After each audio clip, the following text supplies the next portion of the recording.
In April 2001, Rafu Wazulike, the leader of the movement for the actualization of the sovereign state of Biafra, Masab, visited the United States. I traveled from Boston to New Jersey to meet him. I listened to him attentively.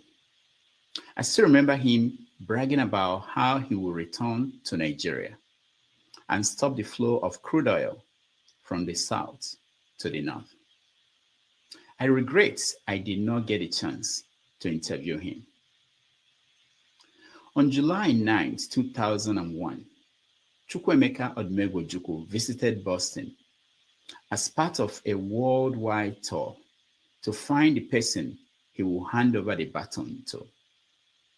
During that trip, I interviewed him.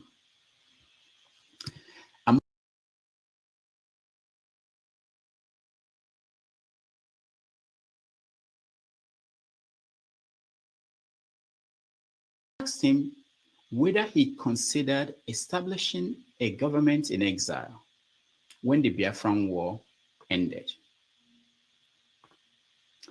In March of 2014, I first interviewed Mazi Kanu, the leader of IPOB. In that interview, he made his now famous declaration. If we can broadcast so that the whole world can hear us every blessed day, if we are in over 70 countries around the world with over 5 million listeners, there is nothing we cannot do. This time around, things are very, very different, believe you me. Very, very different, and very soon the world will hear about it. Because the only language that people in the zoo understand is the language of violence and force. After all, that very contraption was put together by Freddy Lugard by force. That's one thing people don't understand. That Lugard killed people to bring Nigeria together. And the killing of people to disintegrate the zoo shouldn't come to anybody as a surprise. Our promise is very simple. If they fail to give us Biafra, Somalia will look like a paradise compared to what will happen to that zoo. It is a promise, it is a pledge, and it's also a threat to them. They must understand this, that we've had enough of this nonsense. These criminals cannot be stealing money belonging to everybody. I've since interviewed Nnamdi Kanu twice, including this sit-down in New York City in June of 2019. This question all the time. When we meet dignitaries and officials and government and functionaries all over the world, they always ask us, are you sure there are Biafrans in America? I had a meeting in DC and I said yes. They said, but we don't know them. Who are they?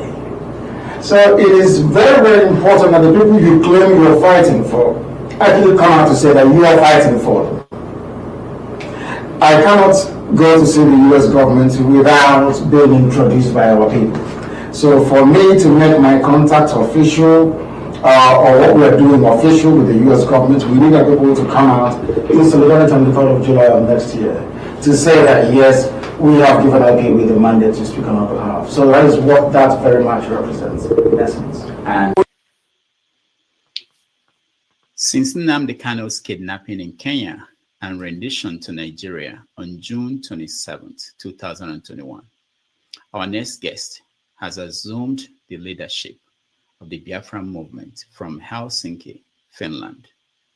Some say he has taken the movement in a different direction. On December 2nd, 2024, he plans to declare once again the Republic of Biafra. Today, I'm pleased to welcome to the show Mazi Simon Ekpa, the Prime Minister of the Biafra Republic Government in Exile. Mazi Simon, welcome to the show. Good afternoon, good evening, Mr. Rudolph, Dr. Rudolph. Thank you for inviting me today. Thank you so much. We appreciate you and we're happy to have you today. Let me get first the elephant in the room out of the way, which is that when you put out the notice that you were coming on the show, a lot of your people were against you coming. They say things like that you shouldn't come here to um, grace this platform, that I'm a fulefu, that I felt that they must love you so much. They are protecting you from what? Well, these are people who have gone through a lot, and because you, as a Biafran, and I believe that if Biafra become an independent state today, you cannot be, ostracized from being a Biafran, right? So by Yeah. birth, automatically you fall into Biafra. So, and for people like you that have platforms, which should be in the forefront of this freedom movement, and you are not doing enough according to them. So they believe that I shouldn't come here. But as a leader, I think differently, and I make decisions differently. So I am here also for their best interest. It is because we need to. We have somehow our outreach using our media, and it is time, I believe, we should also embrace other media platforms that have not been preaching Biafra. So I think my coming here today is for their best interest as well. And that's what makes me a leader. So I think differently from them. So it is very important that when those are agitating that I shouldn't come here, I will explain to them later on why it is important that I'm here. And then also, I'm going to be extending my hands of fellowship and open arm to every other despised media platform. I want to be there. So, because it is the right time to talk to people who may have seen our agitation on liberation of Biafra differently. So they need to be educated. So it is important that I'm here to talk to different audience. Thank you. Thank you so much. On my part, I also have to say that when I put out that you were coming, a lot of people felt that I shouldn't bring you here. And so I have the same pressure that you have from my own people. But I think my job is to facilitate conversation across every platform, different groups. It doesn't mean that we have to only facilitate conversation with people we agreed with. All right, let's get into that. Something happened in America last Tuesday. There was an election and Trump won. I know that you are in support of Trump. And how do you feel about the outcome of that election? Very, very happy because, as a matter of fact, I was among international politicians to openly and publicly endorse Donald Trump election. So I'm happy. He needed to come and save the world. Now, before I go in deep into that, how do you think it is going to help your quest for Biafra? Well, the United States has a very important role to play in global peace. And what Biafra is doing today is to bring peace and restore stability in Sahel region. So I believe that it is for the interest of America, it is for the interest of the West, and then at the same time for Biafra and African interest. So I believe that the foreign policy of Donald Trump will facilitate the restoration of peace and stability in the Sahel by listening to Biafra people. Now, there's this story that came out, I think, 2 days ago, that the chief of staff of Donald Trump, incoming president, Susie Wiles, that she worked for the Biafra movement as a lobbyist in Washington, D.C. Is that true? Well, in 2019, I just joined the Biafra movement. So what I would say is that it is a good thing for the fact that we have somebody who already have idea and knowledge about the plight of the Biafra people. She may not be currently representing Biafra, but at least she have been educated, and she once, was in forefront of educating the policymakers in the United States. So it's a very good plus to the Biafra cause. All right. So, but you don't know whether she's currently on your own group, whether you are paying. It doesn't matter whether she is currently in the Biafra movement or not. She is now the chief of staff of the United States, and we must respect that particular office and allow her to concentrate on the United States the appointments that shall be given by the president-elect. So let us not drag her into the Biafra controversy and all that. So the point is that her firm have represented the Biafra movement in the past, in 2019, and my happiness is that she is well grounded on the issue of Biafra. That's enough. Okay, good. Yeah. Now let's go straight to what is happening on December the 2nd. What are you planning to do? Well, Dr. Rudolph, Biafra has come a very long way, and everybody has their way of agitating and pushing the movement for the freedom of Biafra. You will agree with me that Nigeria is not working. Nigeria will never work. And so what we try to do is to bring alternative to our people. And it is the Biafra people first, before any other Nigerian. So we are moving Biafra people forward, securing their future. And the only way to do that is that we need a separate, independent state where we can govern ourselves the way we want. And where we can put a policy that will help our people to develop and compete among nations. So in Nigeria, that opportunity is not possible.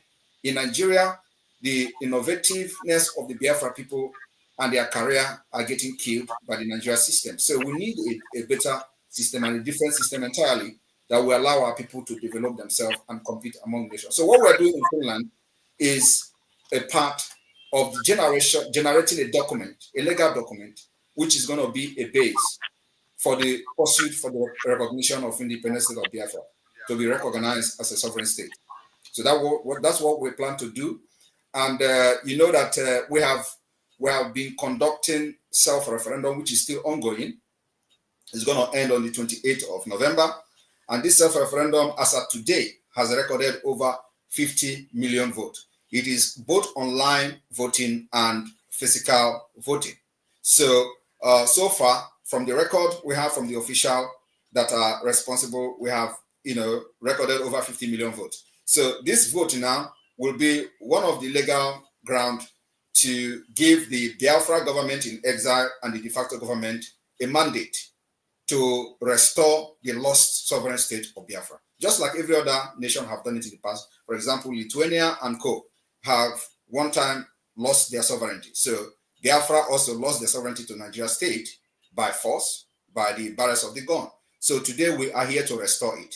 And what is happening in Finland is not declaration of Biafra, but declaration of the restoration of independence of Biafra. Because Biafra has been declared and recognized in 1967, and recognized by different countries. So that sovereignty were forcefully, lost, and Nigeria took it back. So we are here to restore it back because after that war, nothing has changed.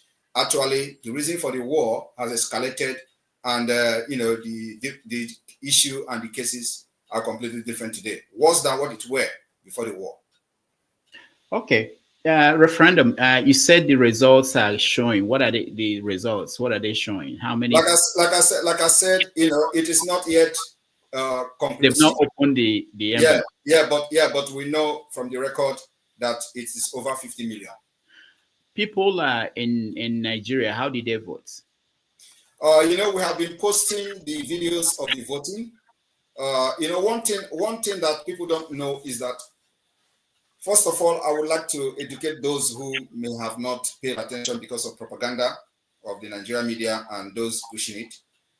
Biafra today has a de facto government, functioning de facto government in the homeland.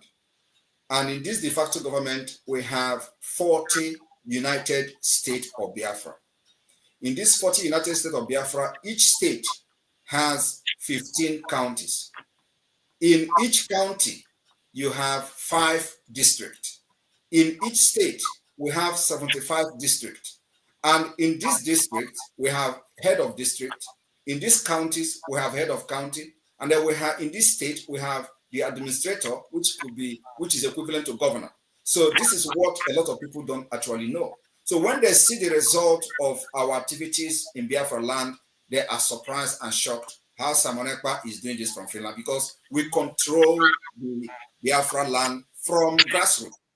So the government is already in the grassroots. So every community knows who is their county leader. Every county knows who is their county leader and who are the executive in the counties. And so with this particular structure, we are able to conduct this referendum, and people are fiscally voting.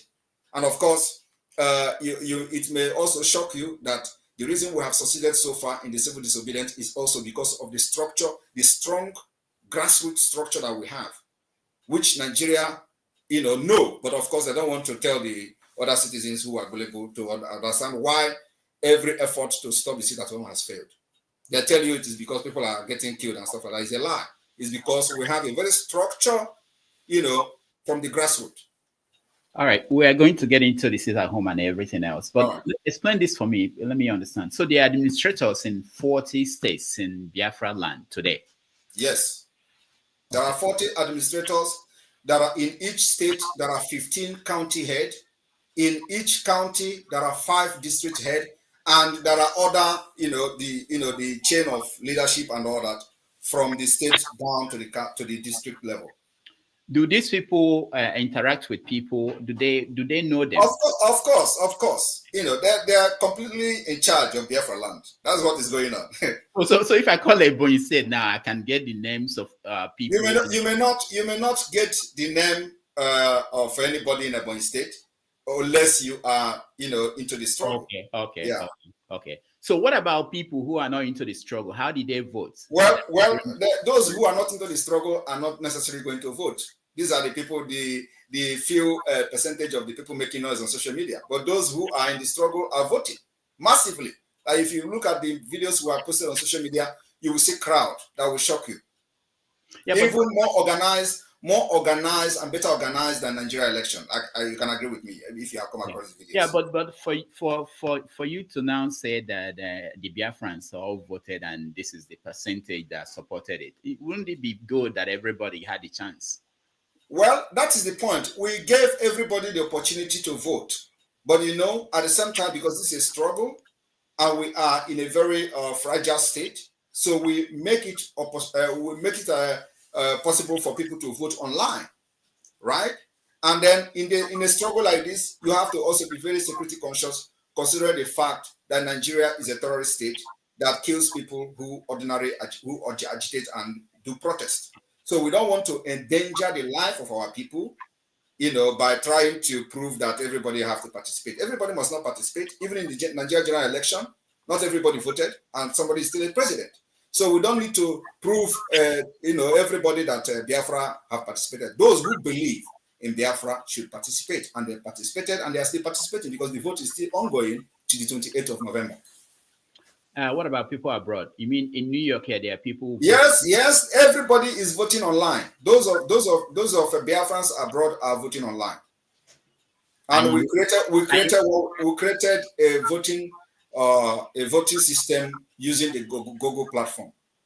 And you have a way of verifying that these people voting there. Yes, we verify. And of course, like those who want to dispute, who want to argue, we give them opportunity to conduct their own referendum on behalf of Biafra people.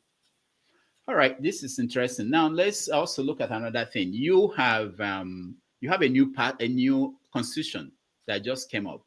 Yes. How was it? Who wrote the constitution? How did the constitution was drafted by the representative from the entire 40 states of Biafra. So we have people, every state volunteered the people to participate in writing the constitution. And that is some of the problem or the confusion that people don't actually understand. Everybody must not be part of the constitution at this point, but those who believe in the struggle presented and volunteered to be part of the struggle, are part of the constitution. And so that's how we arrive at the constitution that is still open for amendment. Constitution is never complete. So you have the names of the people that drafted it. Do we know? Yeah, we have the names of the people that drafted the constitution. And then also, is it public? Listen. It is not only the constitution, as a matter of fact. We have what we call the Declaration Drafting Committee. The Declaration Drafting Committee also cut across board from all states. People volunteered to be part of the drafting committee. So that you bring your idea. Of course, not everybody's input will be taken, but it has to be somehow consolidated into the declaration. So the declaration itself is like a document where we have we try to bring in every idea, every grievances that Biafra people who are representing their different states brought into the committee. So we try to bring everything together, and there are different kind of grievances that we are on that ground. The declaration of the restoration of independence state of Biafra is happening in this December. So what we are doing is to carry everybody who believe in this Biafra government along. We don't need to go and drag people who don't believe in the government. So you have to, first of all, believe in the government, volunteer to be part of what we're doing, and you are welcome. So we are not discriminating anybody or pushing anybody away. So those who believe in what we are doing are part and parcel of it. Now, the states, back to the states. Did you go beyond, because I get a lot of comments about the Biafran. When I posted that you were coming, people wrote and were saying, remove us from this year Biafran talk. How did the states go? Is it the 5 eastern states that you broke into 40 different? No, sorry. This particular structure of 40 states has already been there. It is not my making. So what I did was to bring everybody who are involved in the Biafra struggle even before I came in. So I told them to bring in the structure that they have, and we start working on that. So it is every state brought in their state map. They brought in their state structure. It is not my making.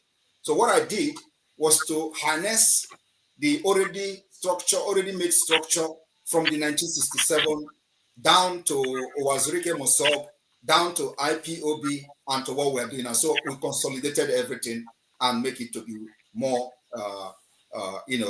organized structure as it is today. So it is not my making. It is the making of the people. Every state brought their structure, brought their county structure, brought their district structure, and that's why it is called, it's going to be the Confederated State of Biafra, because we're going to practice confederation, where these states who brought in their state structure are going to be on their own. So what about people who are saying they don't want to have anything to do with Biafra? That is part of life, and it's part of democracy. Even in Nigeria, when Nigeria was fighting for independence, North didn't want to go to be independent, right? But today they are the one who enjoy it most. So we are not bothered about those who say they don't want to be part of Biafra. They are just a few individuals, just like 1% or even 0.0% of people hijack Nigeria and impoverish everybody today. So those people saying they don't want to be part of Biafra, are they enjoying the killings in Nigeria? The answer is no. So we don't actually care about what they say. That's why we have gone this far. Because few people cannot hold everybody hostage. Mm. You are following the trial of Nnamdi Kanu in Nigeria. What do you make of how it's going? I don't believe in Nigeria system, in court system. Nigeria doesn't have a court. Nigeria doesn't have a judiciary. So, and that's why I don't know whether you are aware, we have actually banned anything judiciary under Nigeria in Biafra territory, and they are folding up. So if you are not aware of that, I want to make it clear today. We are going to lock them indefinitely, and they will never come back until Biafra become an independent state. After the 2nd of December declaration, we start to pursue the legitimacy of Biafra. Nigeria court system and judiciary can never ever function again in Biafra land. It's a threat and a promise. How is that going to happen? How are you going to do it? It is already happening. Are you not seeing them folding up? That is to show you that the Biafra have taken over their land.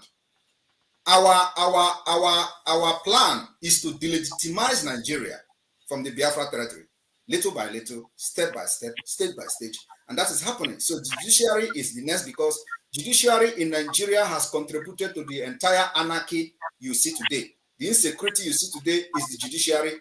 The instability you see today is the judiciary. The banditry, terrorism you see today is the judiciary. They have not done anything that will bring justice, fairness, and equity. So we don't need those kind of systems in our land. So, and if you're asking me how we're going to do that, we're already doing it. You see, they are folding up. That land belongs to us. And Nigeria has been rejected by the people. Over 50 million has given us the mandate to chase away Nigeria from our land. So however we're going to do it is what the government will decide. And we're doing it the way we want. Okay. You know that you are on the list of most wanted people in Nigeria. That is a badge of honor. I am very, very happy that I am in the list, because if I am not in the list, I would have regretted ever even getting involved in Biafra. So it's the highest honor I have received in my life. Now, people say, I played the video earlier in the introduction when Namdi said that if they don't give us Biafra, that Somalia will be better than Nigeria. And people say that what you have achieved is to turn some parts of Igbo land to look like Somalia. That Lagos is not like Somalia, that Abuja is not like Somalia, but Owerri, Olu area, basically is like Somalia. What do you say? So let me address you. Now, did you see the poverty rate in the world? Where is Somalia placed in the list? It should be at the bottom also. Like no, I want you to tell us. I can find it. Where is Nigeria and Somalia? Nigeria is at the bottom too. Yeah. So in the list now, is Nigeria up or down? Down. Yeah, so it's already it doesn't necessarily mean. But when you, it doesn't actually mean that they're going to be shooting gun like in Somalia. Somalia already overtake Nigeria in a better scale. Nigeria is down in poverty level. So how do you Mazi, they're serious. Let me give you this as serious things. I have a friend here in America who lost his father 2 years ago from Olo area and lost a brother early this year. And none of them, they've not been able to do any funeral because nobody can go home. Okay. And there are so many places like that in the Southeast. Is that a good thing? Well, I should be asking you, how are the burial taking place in other parts of Nigeria? No, the way people are reading this, they are saying that it's a consequence of this confrontation with the Nigerian authorities. So how is this confrontation making people not to have burial in Biafra land? Can you explain? Because it's not safe. That's what they said. That's why he hasn't gone. Who is making it not to be safe? Why are you laughing? No, I want to. You said this is a discussion, right? No, we're having a conversation. If you cannot answer, let me explain I want you to tell me. You want to answer? No, this is what they said. This is what they said. Okay, so this is what they say. But what about you? What about you? What about your opinion? What do you think is the reason for not having burial? No, I don't have. I go home. I don't have. Okay, so can I explain now? Can I explain the reason? Yeah, give us the reason. All right. The reason is because the Nigerian terrorist army and police have been killing our people for many years, even before I joined the Biafra struggle. They killed them in Abia, where they went to pray, and over 150 officially was announced. Over 150 people were killed in cold blood. Nobody asked question. Nobody, was held responsible until today. They went to Mazi Simon Ekpa's house, bombed everywhere, killed people there. Nobody was arrested. Nobody was held accountable. They went to Nkpo and killed, and people they are killing never raised a gun against them, right? They were only having flag. They killed in Enugu. They killed in Ebonyi. So when Mazi Simon Ekpa was kidnapped, they went to Kenya to kidnap him against international law, and I took over from there. And do you know what I said in the first place? I said, under my leadership in this Biafra movement, you can never kill Biafra again and go free in Biafra land. So I raised an army called the Biafra Liberation Army to confront these killers. And these killers, some of them are repentant Boko Haram. So they recruit them, push them to Biafra land, and people are not talking about that. And when they go to villages, they open RPG or GPMG, and they start spraying bullets. Even fowls are getting killed. So I said, under my leadership, under this Biafra movement, Nigeria can never kill any Biafra again and live to tell the story. So we raised the Biafra Liberation Army to deal with them, and they are neutralizing them. So when they neutralize them, what do? They will come after the villagers. And let me tell you, is that the kind of country you want to be proud of? Where you have people carrying gun, defending their land, and instead of them to go after those people that are defending the land, they will go against innocent people. These are the reasons why people are not coming for burial. So tell it the way it is.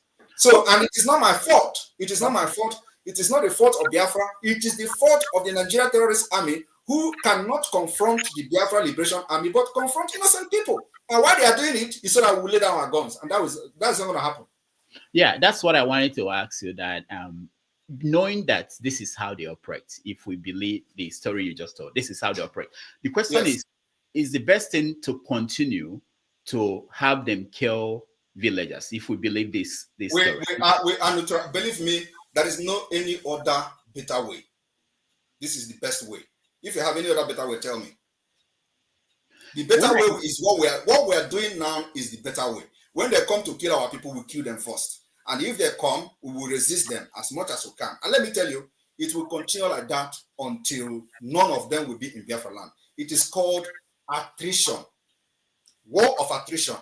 You know, the chief of army staff said that what they are fighting is called the jungle warfare and asymmetric warfare. No, I am not fighting asymmetric warfare with them. I am defending Biafra people, and what we have actually declared now is war of attrition. Go and Google it. It is, you are going to be fighting until nobody is remaining, and it is not going to be on our side. They are running away. You know the kind of atrocities people have committed in our land? Is that how to run a government?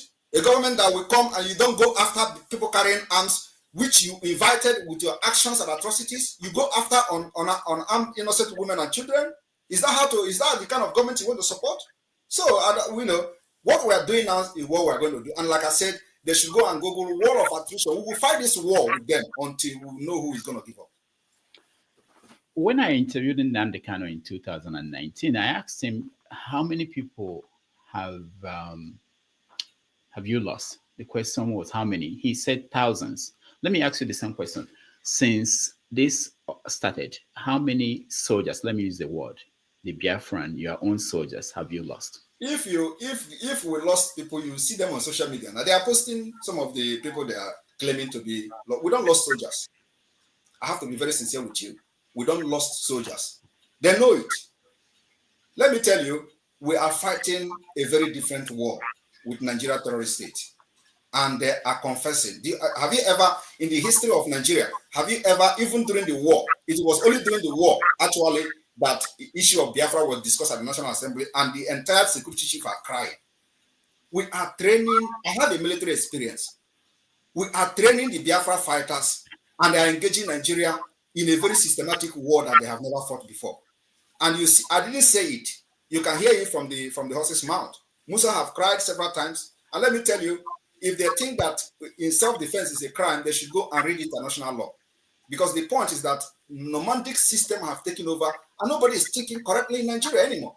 You come and kill people and expect them to defend themselves. We are defending ourselves. And like I said, if I have access to bomb today that will go to Aso Rock, I will first of all engage Aso Rock. But until then. How many people, not soldiers now, regular people have died? They should give you that report. They are the government now. They should give you how many people they have killed. Right? They are the one who killed the people. And all we do is to defend them. So they should tell us how many Biafra women and children have been killed. Because at least you have never had in any news, that Biafra Liberation Army invaded the village and killed everybody there. Just like you see in the north and see in the other part of Nigeria. But the military are the one killing. We saw them how they kill people in the Onokoma community. They're born everywhere. Nobody is talking. So when they say that people kill soldier in Ukoma, nobody know what led to killing of the soldier in Ukoma. But you know what? Everybody was proudly saying, oh, the military will come and burn this. We don't want to be part of a such system where they will not go after criminals. They will come to where a crime was committed and they go after innocent people. That kind of system should be abolished. And that's what we are abolishing by pulling out Biafra from that Islamist terrorist state. The sit at home every Monday that you support, how has it been helping? The sit at home is has been very, very successful. You know, what people don't know is that when we started the sit at home, because the point is that they don't know why. They don't know why we keyed into the sit at home very much. It is going to achieve or have actually achieved several things. One is that it crushes the economy of Nigeria. Nigeria. Two, Wait, hold on. Nigeria. I'm telling you, Nigeria. Yes. Nigeria. Not Eastern Nigeria, Nigeria. If you know the point, if you listen to Akpabio as dumb as he is, he said that the sit at home is affecting everybody in Nigeria. And nobody's paying attention to that. You know, they have lied and used to propaganda to say, oh, is the economy in the East. What have the economy in the East done for over 50 years? Nothing. Now, let me explain. I'm still explaining the sit at home. Now, it crushes the economy of Nigeria. Two, we are delegitimizing Nigeria government from Biafra land because it is one of the ways to prove that they have no control over the people.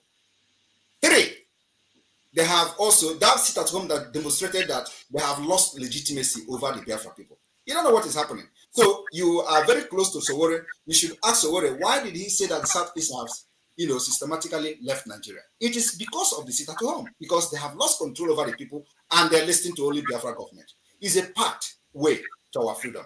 And now we are, and let me also explain to you that we are using four different mechanisms and different approach to fight this freedom, which has never been done in the past. One is the political approach. Two is the diplomatic approach. Three is the armed struggle self-defense approach. And four is the civil disobedience, which sit at home is part of it. So these four different mechanisms is what we're using to delegitimize and fight Nigeria to our freedom. And it's working perfectly. The local women who cannot go to the market,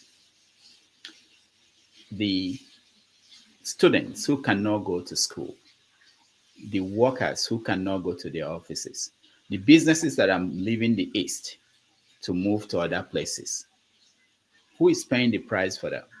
They have a better business ahead of them. The students have a better school to attend in future. What we are doing is a price they have to pay. It's a price for freedom. Freedom does not come free of charge. So we understand this, all this nonsense Nigeria is saying. Nigeria will tell you, oh, your business is being destroyed, oh, your school. Ask yourself, those people that went to school for over 50 years ago, what have they done with education? Nothing. So we are going to bring alternative education that will work for them. So they have to pay the price of not going to school if they have to not go at this point. And those who don't go to market have to also pay the price of not going to market. Because I believe they will not prefer to have a bomb being thrown in every market every day. Because it's happening in somewhere else in order to get freedom. So we are not going to that particular fight or defense at this point. At least nobody is even though they are throwing bomb in Imo State. I don't know whether you're aware of that. They are bombing and all that. We are fighting them with our anti-aircraft. Even though our anti-aircraft may not be the modern, sophisticated anti-aircraft, but it is doing something. At least they don't fly 10 minutes, more than 10 minutes, and they will run away. So these people that are complaining about school, they should give us a break. It is the price that these people have to pay. Those people complaining about not going to shop or stuff like that, they have other days to go to shop. Every Monday is a sacrifice that we have made to make sure that we speak to the entire world and prove that Nigeria have no control over Biafra territory. That's what we want to achieve, nothing else on that particular civil disobedience. Now, Igbo people at home, they say that people like you abroad, you are enjoying your life. They see videos of you dancing, drinking.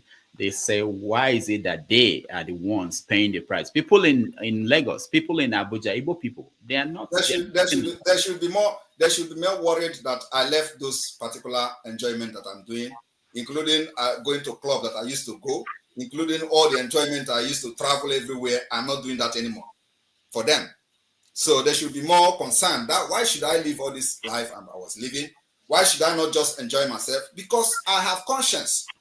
I have come to this country not by my power, but God brought me here so that I will live and bring something back home. And I don't want to bring politics back home. I don't want to bring anything. I want to bring freedom back home. Because many people travel abroad and all they do is that, I want to bring something back home. Ask them, what do you want to bring back home in Nigeria? How many Nigerians have traveled abroad, studied, become PhD professor, they went back home? What has been their contribution in Nigeria system? Nothing. If you go there, the Nigeria kills you, the system kills you.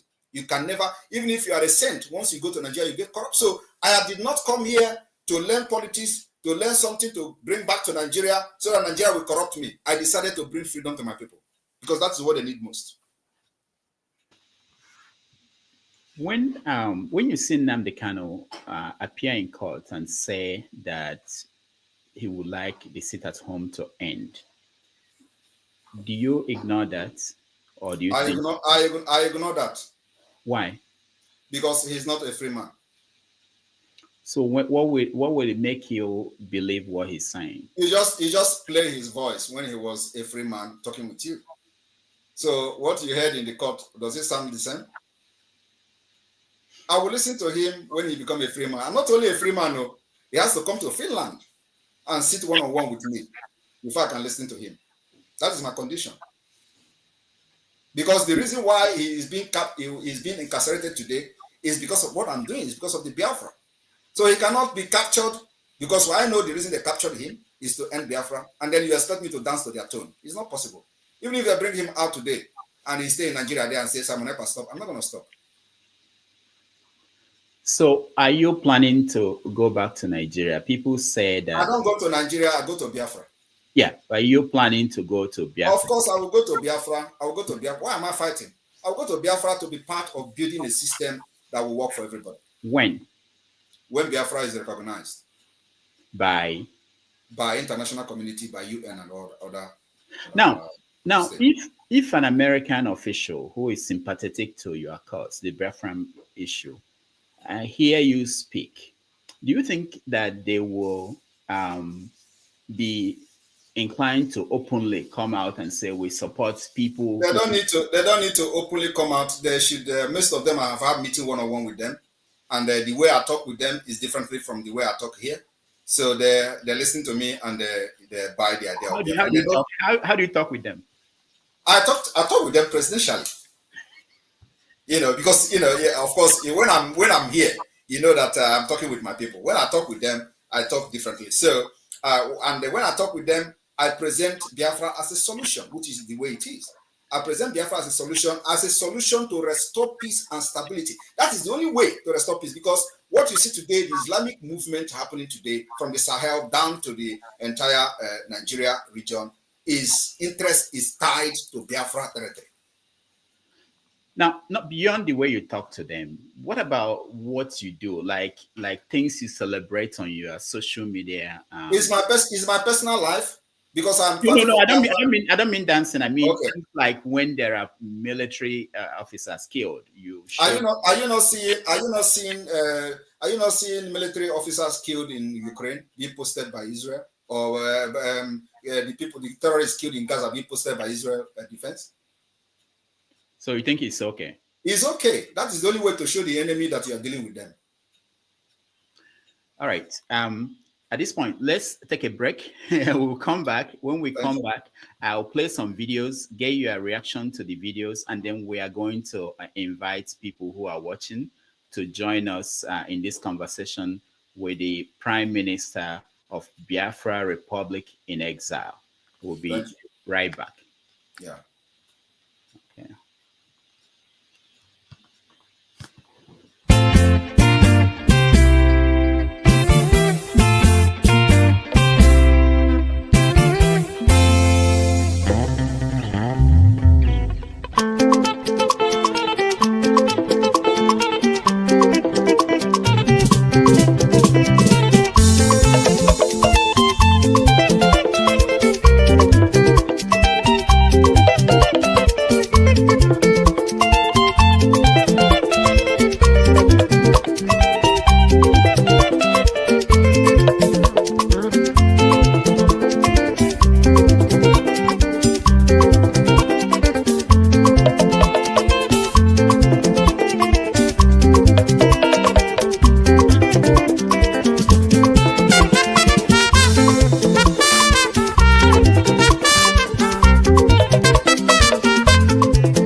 Welcome back, everybody. Thank you for joining us. We are here with the Prime Minister of the Biafra Republic, Government in Exile, Mazi Simon Ekpa. So please, we have about 3,000 people watching. Can you like the video so that more people will be able to see it and hear the ideas coming out from Mazi Simon Ekpa? All right, let's continue. I had during my interview with Ojukwu, that was 2001. So I asked him, why didn't he start a government in exile when the Biafran War ended in Nigeria? This is the answer he gave. Because I didn't see what good it would do. Oh, it would do me personal good because some people will still look upon me as a head of state. And they will certainly, in certain places, give me red carpet receptions. But is that what life is all about? Life is about the betterment of a lot of the millions of people at home. I had to consider very seriously what possible reaction a government that for 3 years had intent on genocide will have on such a situation vis-a-vis our people who are still captive within the Nigerian situation. A lot of people who look at what you do, they keep going back to our people. You talk about sacrifice that you made or you are making, but the one that our people at home are making is enormous. So what is the question? The question is, don't that bother you? I'll tell you personally, I've lost people who died because they couldn't get to the hospital on a Monday. What about other days? How many people dies for not paying? We don't know. That's the fact. We don't know. So let me tell you one thing. You see, I don't blame our hero Ojukwu for such a comment. Can imagine where somebody fought the war for 3 years and at the end of the day lose the war. So you don't expect the person to come and start fighting from exile, right? Is it exile that is going to win? No. But if you look at history, it has always been, this race for freedom has always been like a relay race. So Ojukwu has laid the background of which every one of us are building this temple today. And I am bringing that particular whole thing to a conclusive end. That's what I'm doing. So Ojukwu cannot, the exile Ojukwu went to is what we have actually activated today. So you don't expect him after, mistake, because a lot of mistakes were made. And you will agree with me that during the war, Ojukwu has no representative in the United States. All the representatives were just sell out.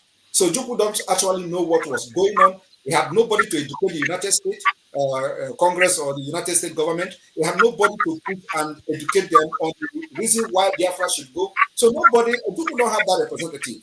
So we have it today. And one thing is that you are just emphasizing on Susie. You are happy that she was a lobbyist for the IPOB and all that. So it is part of the mistake that we identified and we want to solve it.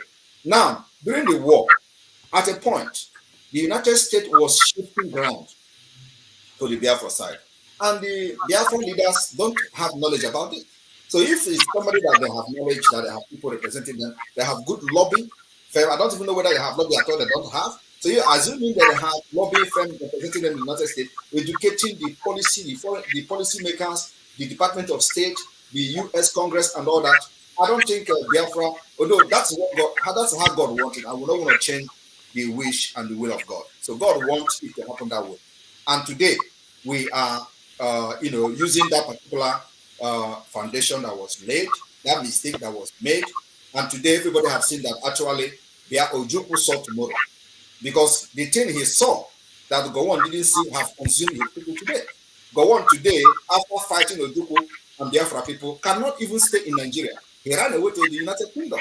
At age of 80 or 90, who does that? He should be proud to stay in his village where he killed Biafra, 3 million people through starvation for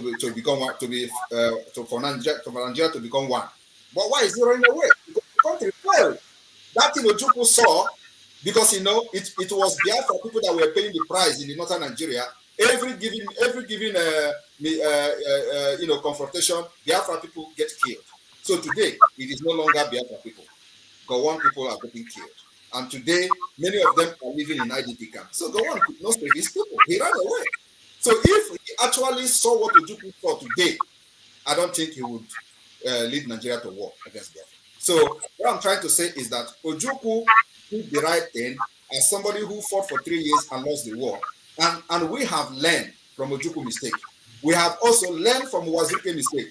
In case you don't know what the mistake Wazirike made. The mistake of Wazirike was that when Wazirike was captured, just like Mazi Simon Ekpa was captured and kidnapped from Kenya, Wazirike was incarcerated. What did they do? They connived with all the commanders of Wazirike and brought them to the prison and said, you see, all the hitmen, all the strong men you have are with us. And who did it? Andy Uba. Right? So from there, during Obasanjo time, from there, Wazirike gave up. He said he looked at all the people that he was fighting with, all the men he had his hope on. All of them came with Andy Uba, a politician, to the prison. So what can he do? He gave up. The same thing they want to do to Mazi Simon Ekpa. They capture him in Kenya, and all the commanders of the Eastern Security Network, they started killing them. I came to rescue them. That's what I did.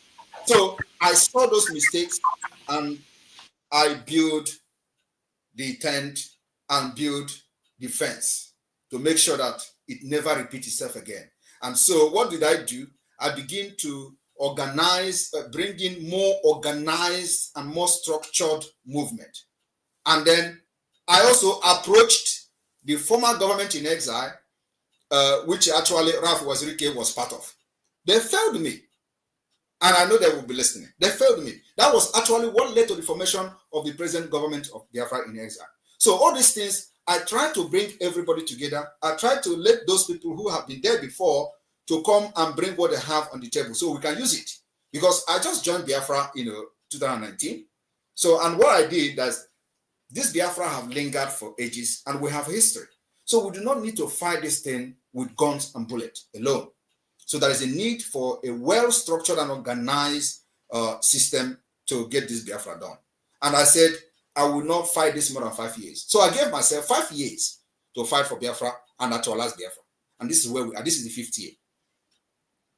Now, when I interviewed Nnamdi Kanu, I asked him what role he would like to play if Biafra were to come, and he said he wouldn't want to play any role. You're already the prime minister. If there is Biafra today, what role will you play? I will play any role Biafra gave me. One thing I cannot do is to fight for this Biafra and allow idiots to come and ruin the system. No, I will put Finland. I want to bring Finland to Biafra, and I will not allow a stranger to come and bring Finland who doesn't know anything about Finland. Do you know our constitution is comprised of one of the best constitutions in the world? Our constitution today is comprised the Finnish constitution, the Switzerland constitution, and the United States constitution. So it is the best you can see. And let me tell you, the day we are going to unveil this constitution and vote on it, and people see this constitution, you will know that, yeah, indeed, we're going to be the civilization. We're going to bring civilization to Africa. So I cannot fight for Biafra to bring a better life, a better system that works for the people, for the interest of the people, and then somebody else who do not know the plan I have for Biafra people to come and start. No, it's not going to happen. I will be part of the government. So what role will Nnamdi Kanu play? Mazi Nnamdi Kanu have his own right to make a choice. So we cannot force him, but I believe that when he was making such comment, he don't know what we have done today. If he come out today and see what we have done, I believe he's going to have a change of mind. What is your role, your relationship with the IPOB that was the other faction? They are Biafrans. The only relationship I have with them is that they are Biafrans. And after Biafra become an independent state under the Biafra government in exile and de facto government, we will start a reconciliation process. You think you can reconcile with them? Why would they not? If they don't want to reconcile, they will go to exile. Yeah, but the government will give them opportunity for reconciliation. That's what makes us different. I'm not here for vindictive or to kill anybody or anything like that.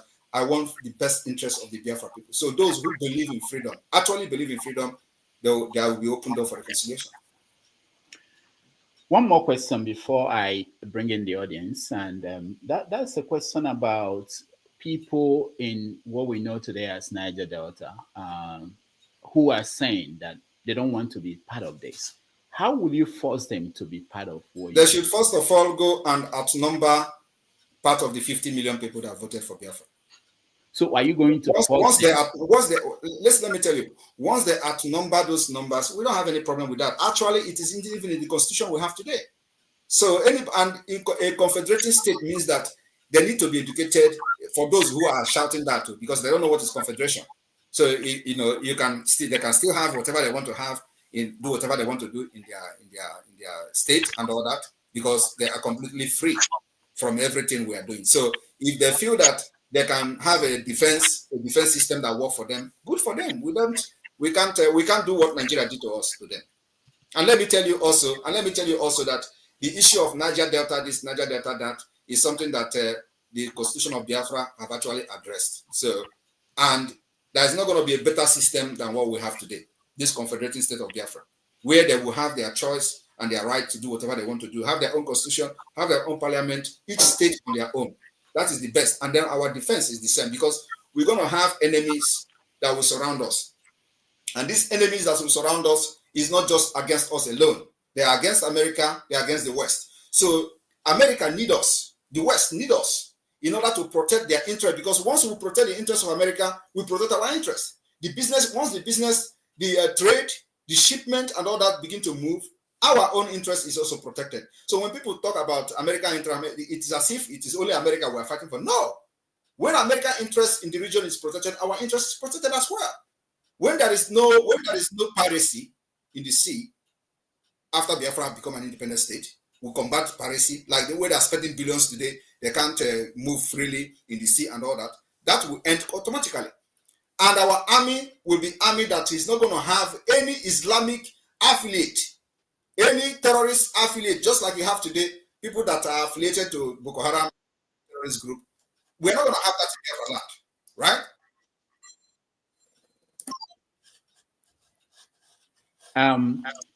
Why is it? Yeah. Why is it that the Nigerian government, despite their efforts to get you extradited, that they've not been successful to getting Finland to work with them? Finland doesn't work with a terrorist country. All right. And they will never work with terrorist country. That I can assure you here. But you know that they are making moves.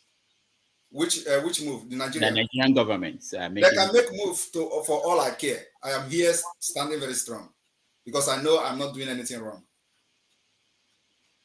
All right. So for those who want to join us, I posted the link. And also, Rudolph. Yeah. I want to say something here because this is an opportunity for me to address you. Okay, go ahead. And so I want to say this. Some of you have made bad decisions in the past, a very bad one. And so we have a record of making good decisions. And our decisions have actually favored our people for many years. And I want to tell you one bad decision you have made, and many of you. One is that I saw you protesting against Goodluck Jonathan during the 2015 election. You want Buhari to come in. It was a very bad decision. And sometimes like that, we look at the people who have made such decision that they are not capable to decide for the people. So when we are making this decision we're making today, that you may not see the effect of it today, you give us the benefit of doubt and see what it will turn out in the next few years. So Biafra that I'm fighting today and making all these things that many people are laughing at, they are laughing that we are going to have declaration in Finland. They don't know why we are having that. They are laughing that we are going to, I'm declaring Biafra. They are laughing that there is a national football team. They are like all those things. And that is exactly what Gandhi said. They will laugh at you, they will mock you. At the end of the day, you win. So I want to say that some of us that are making this decision for the best interest of Biafra people, we see what people don't see. So you should be able to give us benefit of that and support the decision we make. We kicked against Buhari. It backfired. You people supported him. We kicked against this Tinubu. You people, many of you supported him.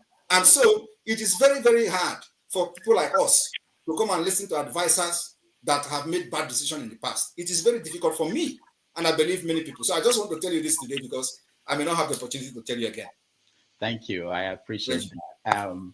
But I don't remember protesting against Jonathan. Rudolph, I saw you carrying play card in the United States. Saying what? Protesting against Jonathan. Me? Yes, when they were organized Occupy Nigeria, I saw you now. I will post it. Okay, yeah, post it, please. Share it. Let me remember because I don't remember that. But anyway, thank you so much. I really appreciate you taking time coming here. I will still ask you for more questions, but I want to give our viewers a chance to also weigh in. So when you come in, please, you have to make sure that you have your camera on.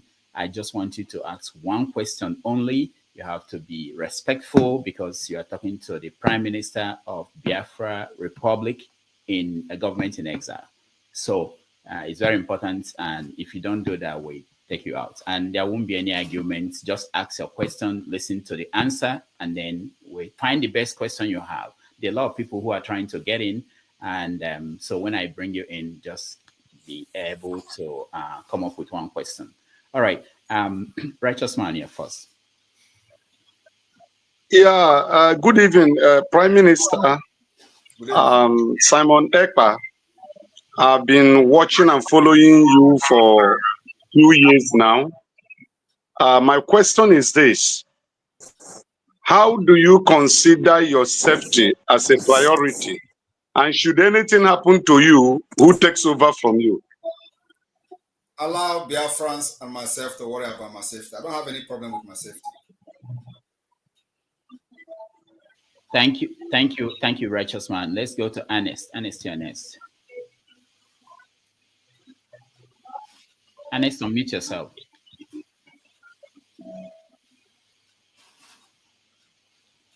All right, so Ernest, I have to remove you if you can unmute yourself. Let's go to Okija and Okija. You're next. Hi, can you hear me? Yes. Okay, so Mr. Ekpa, I mean, some people, might, think that this is funny, but this question is funny, but it's not. Behind you, I see American flag. I think that the other one is a Finnish flag, and the Israeli flag. And then, behind those flags, including the Biafran flag, then, behind, you, I see, the Last Supper. This a white man, that he's not even Jewish, a white man, blonde hair, blue eyes. So I don't know, is this an image of Biafra? Is Biafra gonna be like a servant state to all these contraption? With the white man, I don't know, because what I know is that our people, we have our own religion. We have our own way of life. We had democracy before America was, founded. Igbo people, they are Republican people in nature. So, what image are you showing to us, with all these flags and the blonde man behind? All right. So, thank you very much for that question. Biafra government has officially three religion. We have the Jewish religion, Christian religion, and traditional religion officially. I believe that I've answered your question. So you can choose which one you want to be part of. If you want to be part of a traditional worshiper, it is official in Biafra land. If you want to be part of Christianity, it is official in Biafra land. If you want to be part of Jewish, it is official in Biafra land. Myself, I'm a Christian and a traditional worshiper too. So we won't have Islamic religion in Biafra. That's what you're saying. I said official three language. Islam is not official religion. Sorry, Islam is not official religion in Biafra land. But they'll be allowed to practice. I said official. That actually answered you. Official. All right. Thank you, Okija. So on the politics of you're next. Prime Minister, official three language. Islam is not official religion. Sorry, Islam is not official. Something is echoing. But they'll be allowed to practice. I said official. That actually answered you. Official. So can somebody mute? Yeah, Ernest, I think. Yeah. All right, Obia, go ahead. All right. Special thank you to Prime Minister Simon. I from the bottom of my heart, I actually respect your style of leadership, and I want to say thank you for coming. One, thank you for your clarity. Two, but most especially, thank you for the response you gave Rudolph in regard to the question he asked about the mistake he believed that Ojukwu made during the Biafra in the 60s. And your response on how you recognize that and how you are going about it, talking about the lobbies and all that. So that's particularly me, it hit me hard because currently I'm doing extensive research on the role of the West in regards to the Civil War, the Biafran War. And I couldn't help to notice two things. America actually supported one Nigeria over Biafra. Now, correct me if I'm wrong, supported one Nigeria over Biafra based on two things. One, they were scared that if Biafra actually got their sovereignty, they might decide to lean towards the Soviet Union. You remember, it was at the middle of the Cold War in the 60s. That's one. Two, another concern of them is that if they allowed that to actually, Biafra to actually get their sovereignty, it might become the norm within the sub-Saharan region or indeed the whole continent, and that would be too much for them to deal with at that time. So that's why they fully supported it.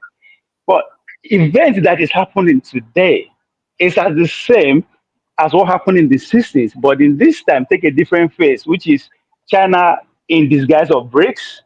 Why, of course, the still almighty United States.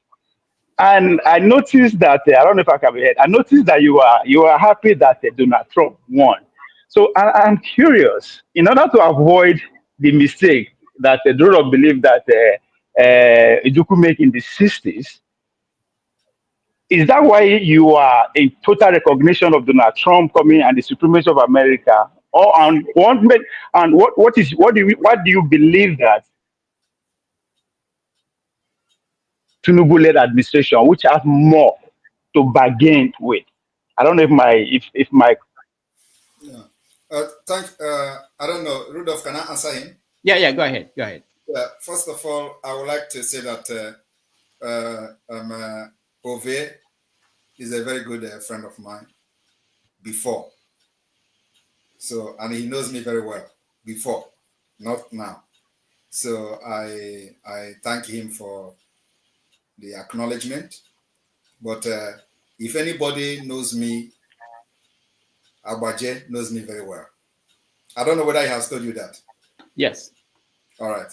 So to answer him, the reason why we are very happy with the Trump administration coming into the White House is because of his foreign policy, which I believe every reasonable person in the world would be very happy for Trump coming back, because there are crises everywhere. There are wars everywhere, which are actually avoidable. So, and we believe that Trump foreign policy will fix those issues, because sometimes you need some kind of radical leaders to make things done. And Trump is one of those radical leaders that will change things, will change the paradigm in the entire globe. So on the issue of whether it is whether Trump is going to support Biafra, or whether what you asked about during Ojoko time and all that, the reason why we are doing what we are doing today is that that mistake I explained before. We are now in Washington, D.C., heavily present in Washington, D.C. I have met with number of congressmen. I have met with number of think tank group. I have met with policymakers, including past White House, members of the government of the United States, past members of the government of the United States, and all that. I have met a lot of them. And what we are doing today is to educate them, because Nigeria, they supported in those days, has become a failed state. Nigeria has become a country that breeds criminals. Nigeria has become a country that supports terrorism. Every policy of Nigeria today is going toward nosediving to a completely failed state. So America will not be proud to continue to support this kind of failed state, and especially Trump with his policy, foreign policy, especially on protecting the Christians and the minority group. We believe that it is going to be for the interest of the Biafra people and people who have suffered severe killings and ethnic cleansings like us, that Nigeria have done to us. So we believe that, first of all, if you remember that when Biden came in, what they did was to remove Nigeria from the country of a special concern. And it was condemned by everybody. But Biden and his administration did not listen to that. Even when there were no reasonable ground to remove Nigeria from the country of a list of a concerned country, they still remove him, remove the Nigeria state. So we believe that Trump coming to power will put Nigeria on their toe. And as you can agree with me, even before now, we have information that many of you do not have. We know that Nigeria have, supported the re-election of Kamala Harris secretly and and openly. So why are they supporting this re-election? Because of the way they have ignored the atrocities of Nigeria. And so you should be asking yourself question, why was Nigeria removed from the country of special concern? Nobody has been able to address and answer that question till today. So we believe that Trump coming to power, first of all, he is going to hit hard on a terrorist state like Nigeria. And then also look at what we are bringing to the table as alternative to restore peace and stability. Trump is coming to restore peace, not only in the Sahel region, also in Ukraine and in Gaza. So, and somebody has to do it. So we are bringing this particular solution, alternative to what they have on ground. And that alternative and solution is Biafra as an independent state. And I want all of you to understand that Biafra is not only going to benefit Biafra people, it is going to benefit the entire indigenous people within Nigeria area, including the Duduwas and other indigenous nationality within the Nigeria area. The emergence of Biafra as a nation will put an end to upsurge of terrorists. It will disintegrate the interest of the terrorists while they are coming to Sahel. It will also cut ties immediately. Just that Biafra has been recognized, only the pronouncement will make the entire region calm down, because the terrorists will start fleeing.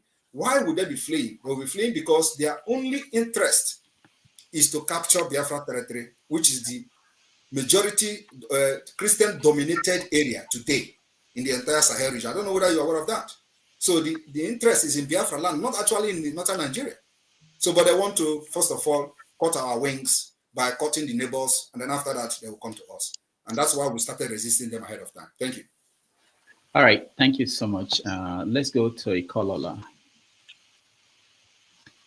Thank you. Good evening, Dr. Damages and Prime Minister of Biafra, Simon Ekpa. I was just wondering, do you have to look so good to be a Prime Minister? Good to see you. Thank you. That is so good. At least I don't want to look like the ancestor in Nigeria. I'm a young man, so I have to look good. Thank you. Okay. Right. This is my question to you. Are you hell-bent on secession? Must we secede? Must Biafra break away? Is that the only solution to the Igbo problem? And please, that is not the only solution. I think breaking away is not actually. But let me finish. Let me finish. You get the whole context. Okay. If you're not hell-bent on secession, let's imagine you're not hell-bent on secession. What do you really want to see that the Nigerian element puts into place before you say, okay, then this is a pathway to unity? That is, if you're not hell-bent on secession. Did you get my question, sir? Yeah. Okay. Now let me answer you. With all due respect, this is not the time for us to contemplate on whether there is a solution for us to remain one or not. This issue of whether we're going to remain one is something that we cannot revisit again, because the agenda of the Nigeria state is not for developmental purposes, is not to help the people, the citizens of Nigeria, is not to bring any innovative ideas, is not to build infrastructure, to bring security, to build road, give hospital, schools. No. So it is only one agenda, which is the most important thing to them, is the Islamic agenda. And you will agree with me that since 1989, after what we call Abuja Declaration, what was Abuja Declaration? Abuja Declaration was the gathering of Islamic scholars, Islamic countries in Abuja, where the decision was made that the only thing they have to do is not to pursue development in any region within the Sahel region, but also to install all Muslims in different position and strategic position for the Islamization of that region. So that particular implementation of the Abuja 1989 declaration is already 90%, if not 100. And that's why for the very first time in the history of Nigeria, you have a Muslim ticket. And people did not see anything wrong with that. In fact, before this Muslim ticket, a lot of people said it is not possible. It is not going to happen. Even the people who call themselves pastors and all those preachers, all those liars, they were saying that God told them it is not going to happen. If it happened, they say, make the thunder fire all of them, make fire burn them. They pray all those prayers, all those nonsense. It did not. It still happened. Muslim ticket. It is called the implementation of Abuja Declaration 1989. And I want people in Nigeria to go and read Abuja Declaration. They have altered those content, the content of the declaration, but everybody who knows it knows the content was to install Muslims in all strategic position for the Islamization of the entire region. So Biafrans are resisting that because we understand that very well. So if you tell us, let us come down now so that it is everybody will be one, they will come harder on us in the next 10 years, and we don't want to go back there again. So what are we saying? We are saying that we need a country where there is going to be rule of law, justice, fairness, equity. We need a country where our women will go to hospital without paying money, doctor will attend to them. We want a country where our students will go to school and nobody will kidnap them. We want a country where we are going to have good road, transportation, good social amenity, and possibly provide social security for our people. It may also interest you that as a government in exile today, we have the strongest national identity card. As a government in exile, the only country that will compete with us today is South Africa. The security we have in our national ID card, and it is European standard. It will be unveiled and issued to applicant first time ever during our convention in Finland. That's how far, that's the kind of quality of life we want to give our people. Nigeria don't have it. No other country have it in Africa except South Africa. And we have contracted the best security company in Europe to do this. So we are laying example. We want a country where our citizens can travel visa-free because we have what it takes. The Europeans need us more than we need them. America needs us more than we need them. So we need to have the kind of agreement where our citizens of Biafra can travel without anybody using telescope to look their passport. No, we want that our people will be respected in any point of entry in any part of the world. That is the kind of, Nigeria can never provide that for you, and you know that. So thank you very much. All right, thank you, Ikolola. Let's go to Christian. You're next. Hello. Greetings. Hello. Greetings. Rudolph, can you hear me? All right, thank you. I just missed one of your interview with Hyundai. So anyway, I'm just curious to ask Simon Ekpa. One of the questions Rudolph asked you, what role you're going to play when Biafra comes. One, you said the role Biafra giving you, but you're already a prime minister, so you really need to Biafra to give you a role. But my question now is, if you declare this Biafra on December, how long will it take you to remove the barracks, Nigerian barracks, army barracks, and police barracks? And how do you install remove the political actors in the territory and fill them with the Biafran political actors? Given this thing that you have missed so many instances, promises about the chiefs, the Biafran, you gave for 150 days in the past, it didn't come, and the release of Mazi Simon Ekpa. In fact, most of the promises or the instances you have given hadn't worked in the past. So how do you think that, why would anyone seriously believe you that this one will work, or is this a publicity stunt? All right, so let me address you. First of all, I did not make myself prime minister. So Biafrans voted me, and you need to be part of the movement to know whether I was voted in or not. But I'm telling you now that I was voted in as a Biafra prime minister, and so you cannot be outside and want to know what is happening within the circle of the Biafra agitation. That's number one. So, like I said, I will be serving Biafra people in whichever position they give me. So that particular statement stands. Another thing is that you asked, how am I going to remove the military barrack? I have said we are at a war of attrition. So I will advise you to go to Google or to any search engine and check what is the war of attrition. War of attrition is that we fight till the person that is tired will leave. And so after the declaration of the restoration of the independent state of Biafra on December 2nd, what we're going to do is to generate a document, a legal document.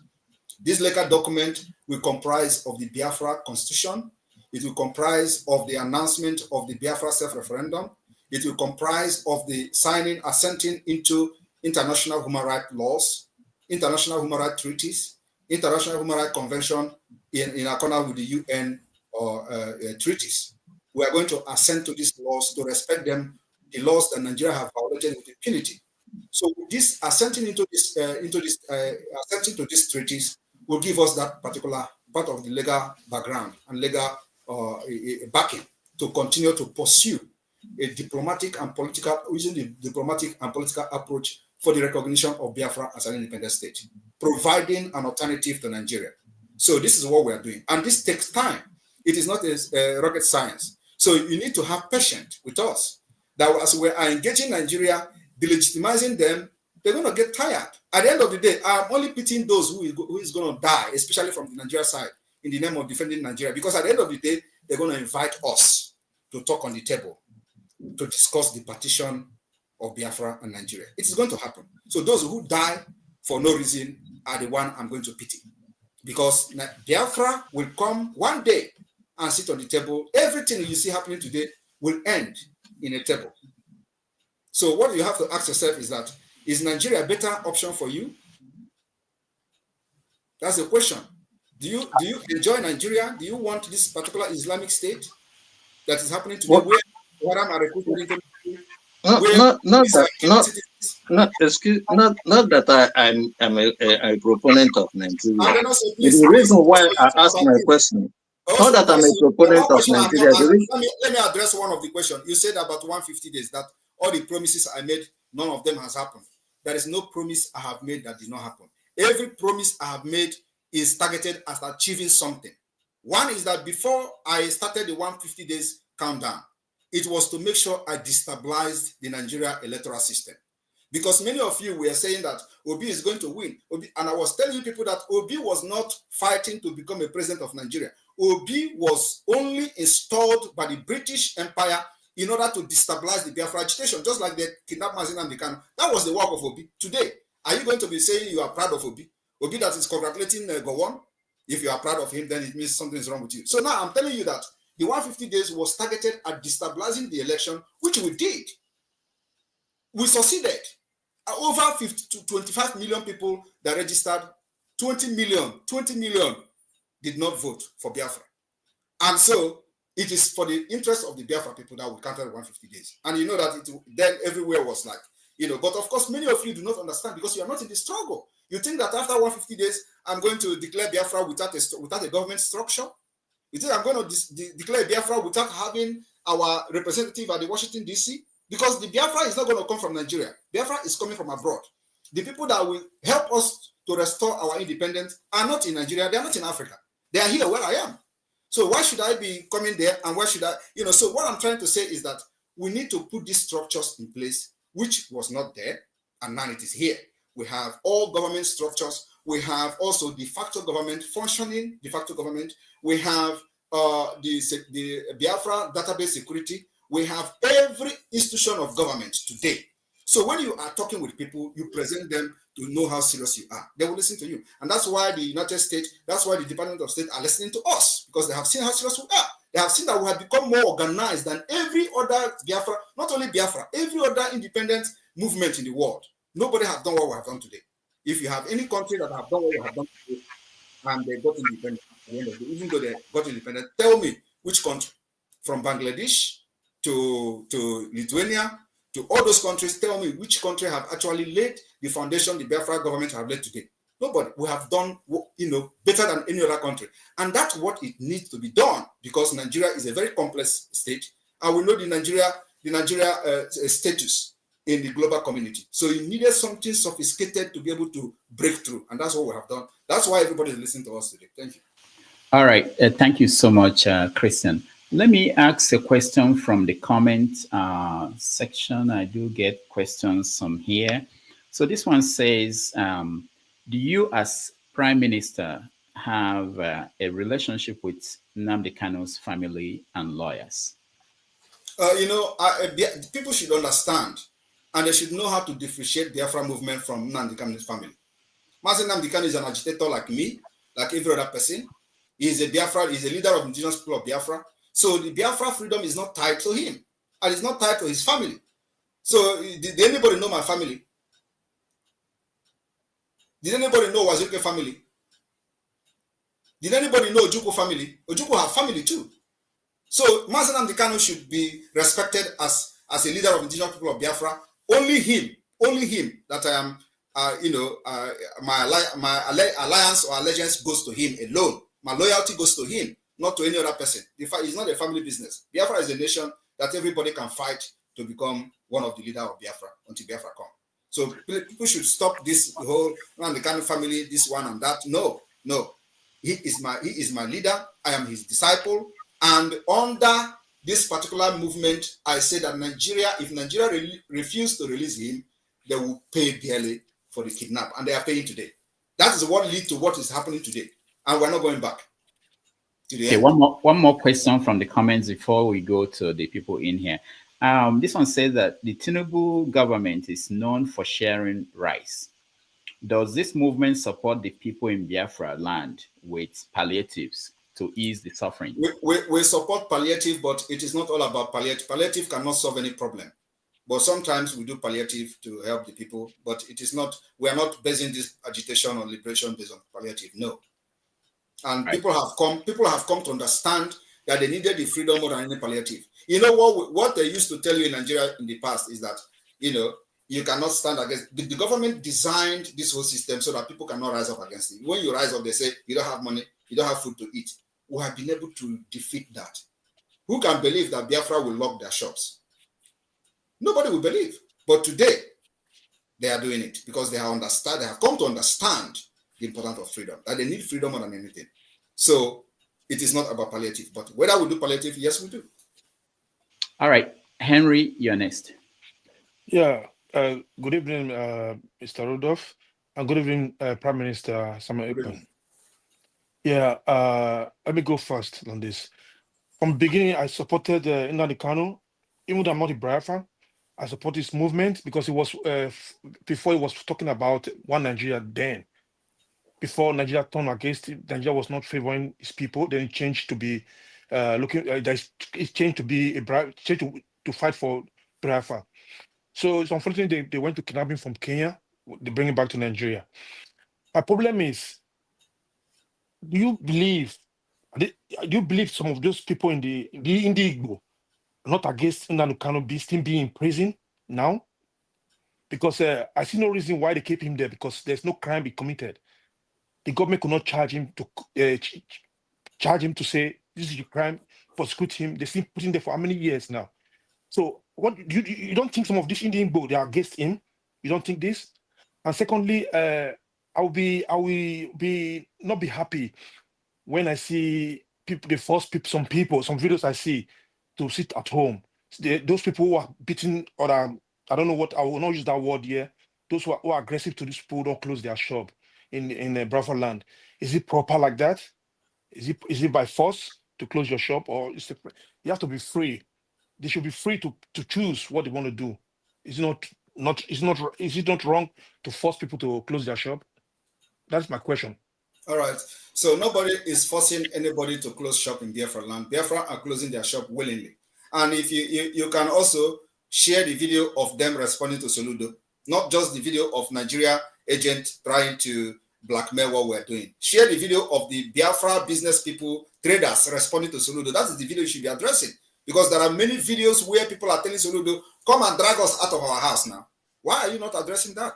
That is the real Biafrans, not those that Nigeria hired in order to blackmail me, thinking that when they start beating people in the market, I'm going to run away. No, we know those games. You should be addressing when Biafrans are talking. Biafrans are those who were making video telling Soludo to come with a trailer of key to lock their shops. Those are Biafrans. They are sitting at home willingly because they understand the fight we're fighting. It's just like many of you understand the fight, but the only thing is that you are too little-livered to do what Biafrans are doing today. So when they are doing it, you are concerned. Why are you not worried about people that have been killed in other part of Nigeria? Why is Biafra more interested to you when people are not actually getting killed? Even if those who come to blackmail us by hitting people with a stick and all that, is that more cruel to the people that are getting killed all over part of Nigeria? Why are you not worried about them? Or are they not Nigerians? There are people who give birth to IDP camp in Benue State, and their children are 19 years old now, living inside IDP state, which means they have been living in IDP camp for more than 19 years. And there is no plan of them going back to their ancestral land. This should be your concern, not Biafra people sitting at home. No, sorry, Rudolph, sorry, please.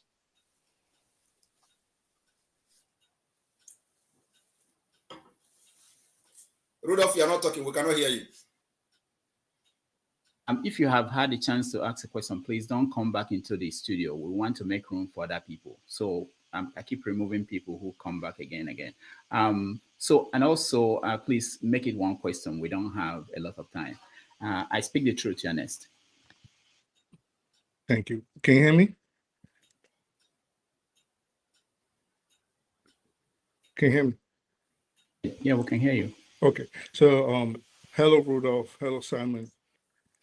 Simon, it's a two-part question, but it's going to be in one. You've told us about your plan for 40 states. But what I think you haven't been clear about, and what you haven't really told us, is which states presently will encompass this new nation that you envision. Because while you said earlier on the show that it will be made up of a confederate group of states, will these states just be the 1967 Eastern region, like you referenced, or like Nnamdi Kanu said, expand to places as far as Kogi and Ondo? Because if so, me playing devil's advocate, if I was a military strategist or a leader from the old Western region, and which you have admittedly said, you know this will end on the negotiation table, I will be antsy that you are not only on my border in the event of a potential military skirmish, but that you will also control both sides of the River Niger. So where exactly in the geographical space being disputed today will make up Biafra? Thank you. Thank you very much. I don't know if you have been following the Biafra movement, but we have a defined map and we have a defined territory. So if you are confused about where is the Biafra territory today, I will urge you to visit the Biafra government website, where you have the current map of Biafra. That those maps were done by people, the indigenous people in those areas, not Simon Ekpa. So the people that make those maps are the people, the indigenous people of those lands. It is not by Simon Ekpa. So if you are disputing the map or you don't want to be part of Biafra, then you have a one vote. You have one vote to say, no, I don't want to be part of Biafra. And in a democratic system, it is always majority carries the vote. So like I said, and I have said to every other person, if you can bring somebody or a group of people or millions of people to outnumber 50 million so far, you win the vote. Thank you. I speak the truth. Let's go to Man of Prestige. Yeah, greeting everybody. And greeting to have you here, Simon Ekpa.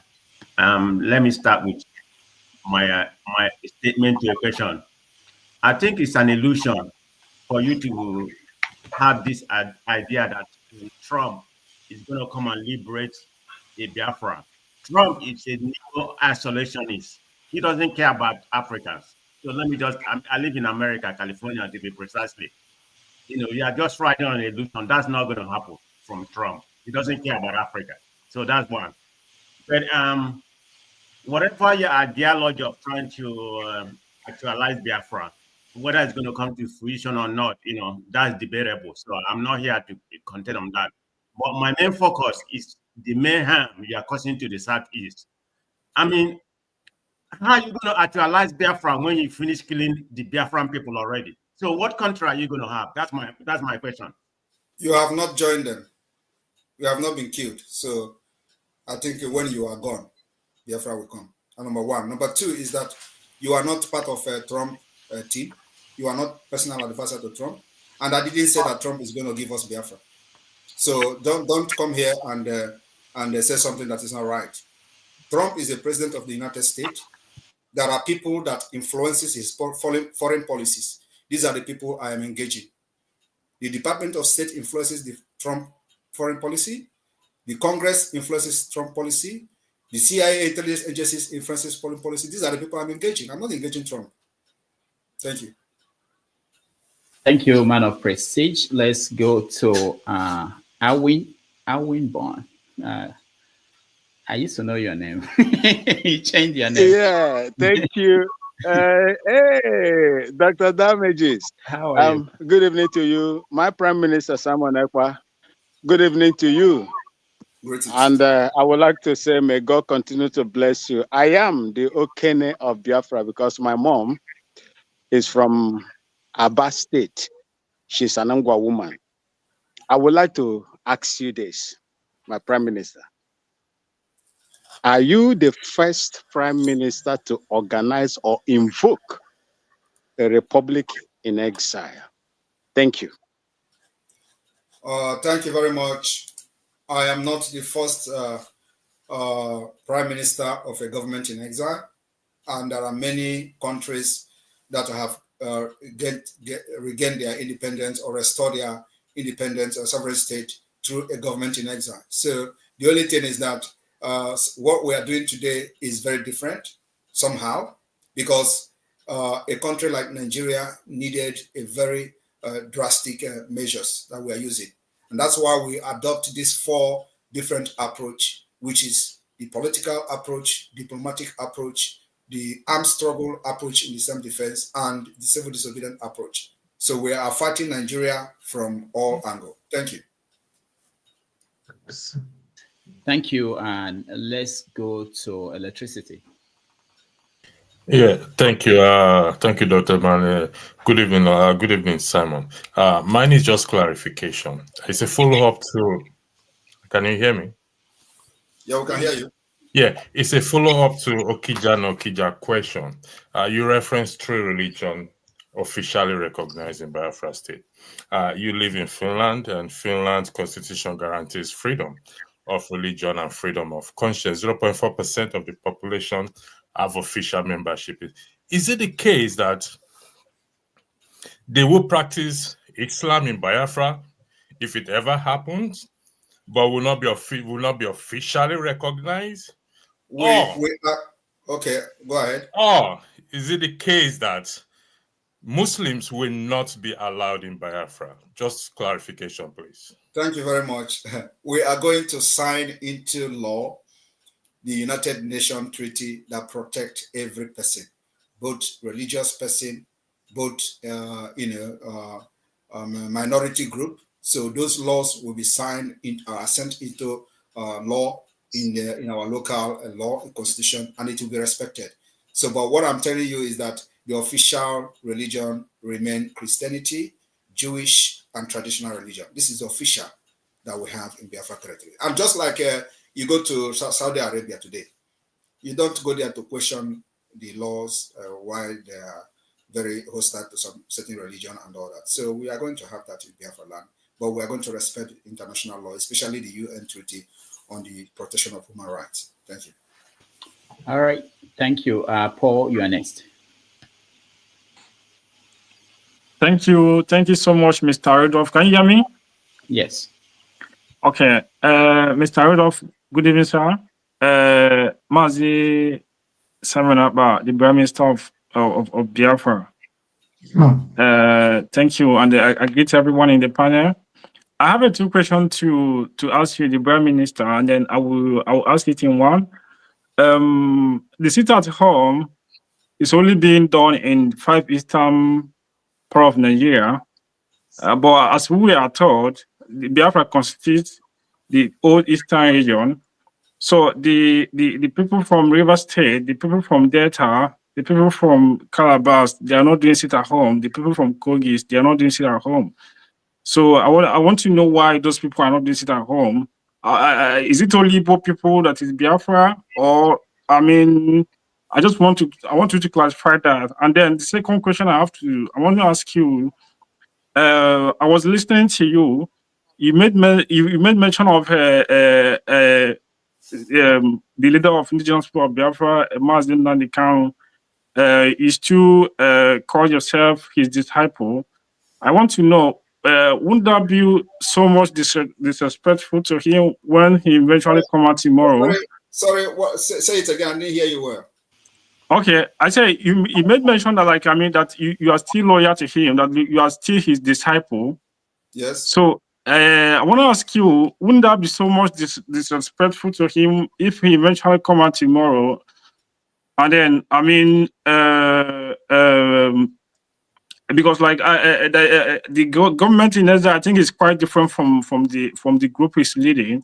So I want you also to clarify me the difference between IPOB and the government in Exile. Thank you so much. Thank you very much. Let me ask you a question. Is Mazi Simon Ekpa agitating for a group or for a country? Mazi Simon Ekpa is agitating for the restoration of Biafra. Which what am I agitating for? You're also agitating for an sovereign independent state of Biafra. So, and you think Mazi Simon Ekpa will come out and be interested in agitating to restore IPOB as a group? Or so, as a country? When Nnamdi Kanu come out, who's going to be a leader? It is not about who is going to be a leader. I think he's going to be very, very proud of how far we have gone, because his admiration, his aspiration and dream did not die. So as a leader that he is, he already is coming with Biafra. I told people that Mazi Simon Ekpa will come out in a historic way. Biafra will be, the restoration of Biafra, listen, let me answer you. The restoration of Biafra will be declared and the document will be generated. Mazi Simon Ekpa said severally, when he was being asked, when are you going to declare Biafra? He said, people of Biafra have not given him mandate. He was asked again by this Rudolph here that, well, when is he going to start engaging the United States? He responded, which the video I watched in the beginning of this program. He responded that the people have not sent him to go to the United States. Well, right, Rudolph, if I'm wrong, that was what he said here. So here today, the people of Biafra have given me mandate and given the Biafra government mandate, and he's part of it. So if he come and distance himself, that's a different thing. But for the fact that he's fighting for Biafra, and because of Biafra, he's being incarcerated, I believe he should be proud of how far we have got today within 2 years. Within 2 years, we have been to that America under the mandate of the Biafra people, 50 million people of Biafra given to us. Where for the past 8 years, or before it was that granted that interview, I don't know which year was that, but at least he said that the Biafra people have not given him the mandate. And that was the early stage. So today, over 50 million has given us the mandate. And that's why we are engaging the United States officially. That's why we are having this convention officially. That's why dignitaries from around the world will come to Finland for this part. If you don't know that, you know it now. That are going to be dignitaries, they're going to be policymakers that will come to this convention, and it's going to be live. So everybody will see them and know who they are. Okay. All right. Let's go to Tone. You're next. Yeah, good evening, Mr. Ekpa. Right. My thing here, let me just make clear before, so that you know where I'm coming from and who I am. I am a full-fledged Igbo man. I'm from Anambra State. It kind of worries me when the Biafran movement assumes that everybody that speaks Igbo, that is an Igbo man, agrees with your ideology. First of all, I'd like you to understand, because even during the war, you are not born, young man. You weren't born. A lot of people that are crying IPOB, don't even know, they don't even understand the history, the background, what led to the Civil War, what led to the first coup. But then that is another. All I'm just going to appeal to you, with all due respect, is your policies and your utterances are causing a lot of instability and insecurity. People, we have seen videos and you're denying it, that it's the zoo and all that, blah, blah, blah, blah, blah. Your directives are causing people to be attacked.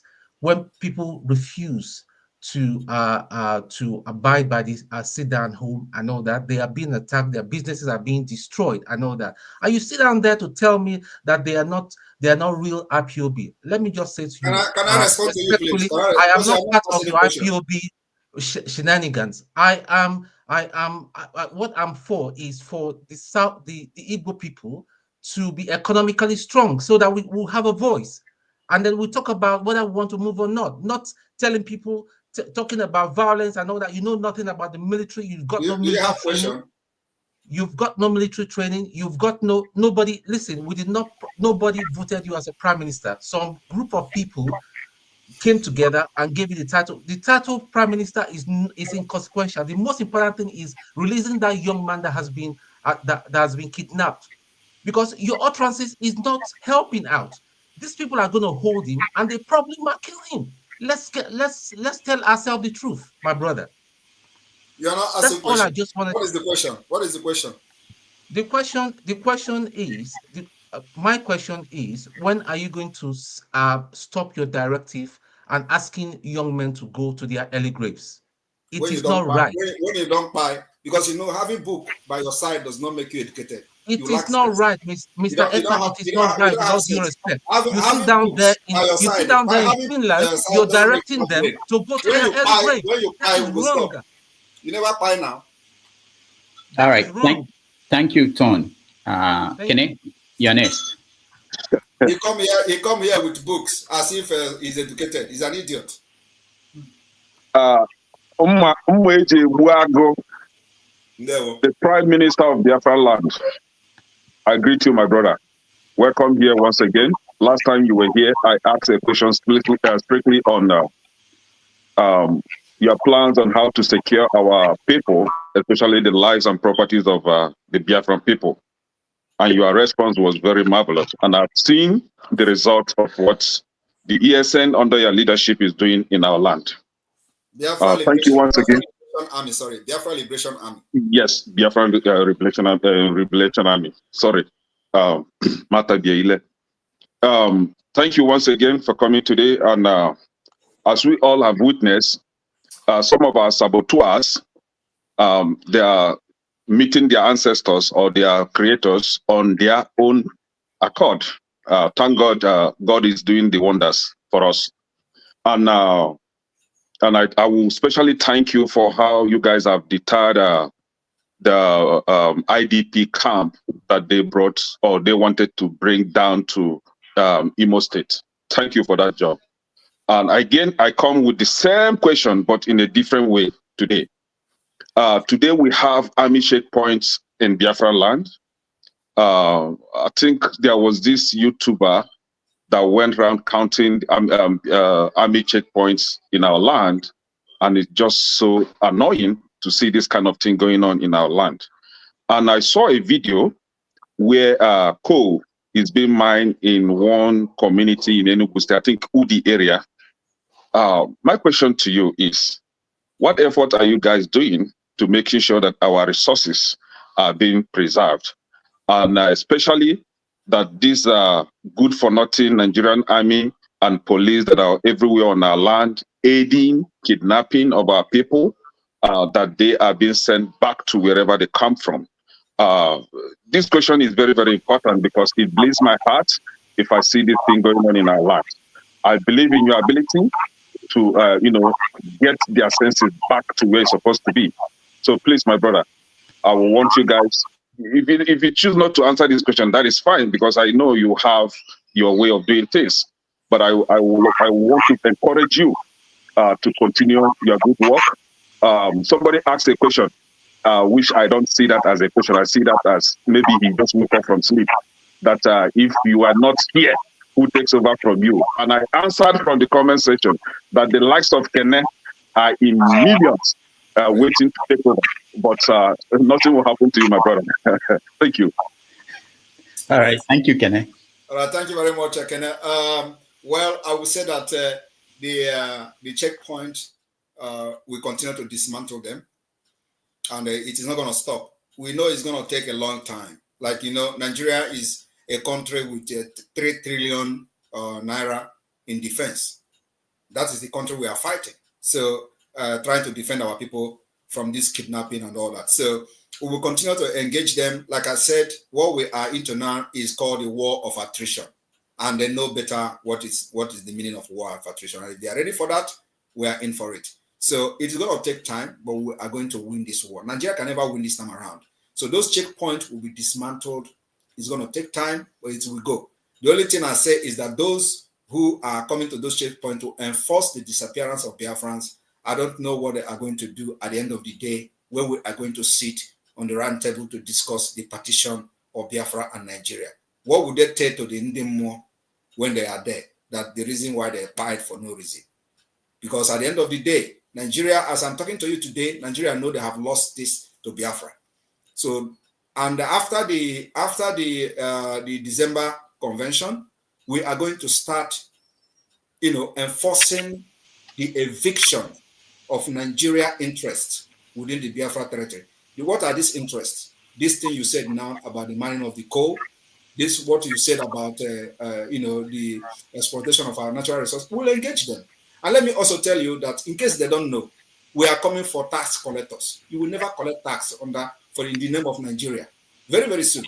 So if you are a tax collector, resign, because you can never collect tax under Nigeria. We know this whole thing is going to take time, but we'll cripple Nigeria and make sure that not even a farthing will be generated from Biafra land to Nigeria post. That's our target. At the end of the day, we will sit in one table and discuss the partition. Thank you. All right. Thank you, Kenne. Let's go to Miracle Kingsley. I think you're in Nigeria. You're in the dark. So go on. Kinsley, can you hear me? All right. I don't think he can. So let's go to Ngozika. Ngozika, can you hear me? Kinsley, you have to mute yourself if you can hear me.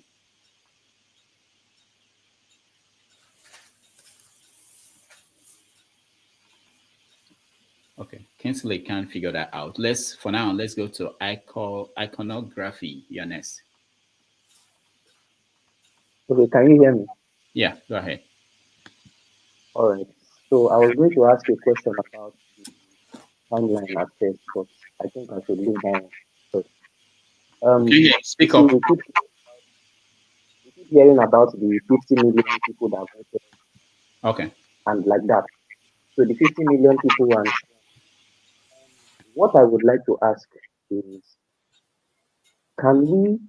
this thing I want to ask for now will give credence to the numbers that are being called. Can we get like some things that show how the election went? So an electoral map that shows the different areas where the votes came from that the 50 million votes came from, the spread of how the registration happened, because I don't think you just allowed anybody to vote. It was that you confirmed who they were before they were eligible to vote. So the 50 million votes that you're talking about, where did they come from? How did they spread across the eastern region? Where are the people? Who are the people? Or let me say the demographic of people that. All right. Thank you. All right. Thank you very much. Thank you. Thank you. The Biafra government officials will make that particular information public during the convention. But I tell you that we have everything documented, just as you see them voting on the videos we have released so far. Every county is voting. Every state have their voting and electoral officials. And we even have the names of those who voted. So everybody who participated in this voting has a name. So it is not just coming to ask where they vote and all that. Everything is well documented, and the voting is still ongoing as I speak. It will end on the 28th of this month. And during the convention, we are going to live stream the result of the voting, which we don't know yet, how many at the end of the day. So everything will be made open in Finland. And if you doubt the result, you conduct your own. Thank you. Thank you. Ngozika, go ahead.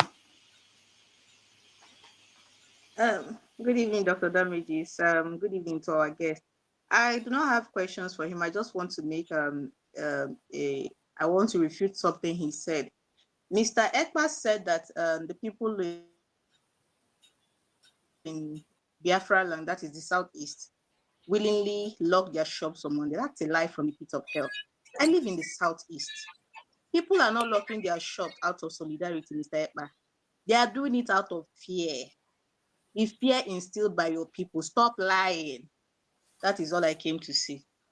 Okay, I don't know who is lying. I am not there, but I have seen videos of people challenging Soludo that he should come and drag them out of their houses. So you are just one person there who is a one Nigeria. So it's a normal thing for you to come here and talk. But we have seen videos of Biafrans that are business people who are actually closing their shops, and they are challenging the governor to come and drag them out. They even went ahead and told the governor that if he's coming to lock their shop, he should come with a trailer load of key. So are you more Biafran than them? Thank you.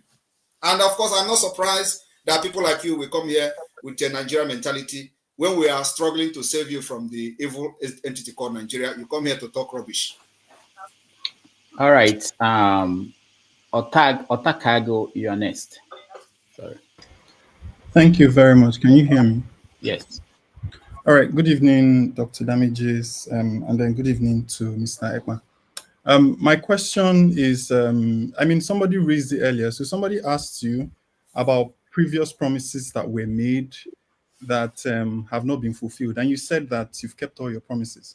But I want to draw two in particular to your attention. So about 2 years ago, you made a tweet asking for 50 people who donate $10,000 each. And then that if they do that, then within the next 6 months, we'll see Biafra.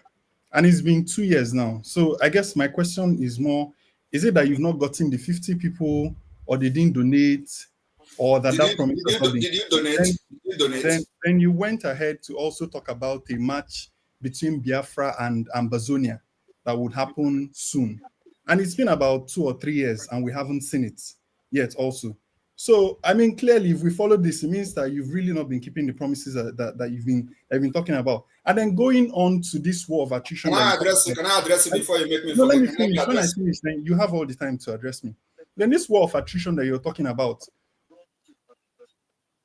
All right, Dr. Damage, let me address him. First of all, he talked about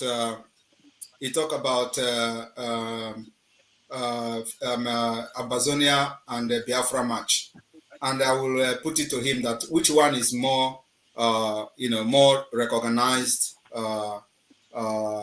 thing between Biafra and Ambazonia, when we have what we call Biafra and Ambazonia Helsinki Declaration in 2023 here in Finland, in Helsinki.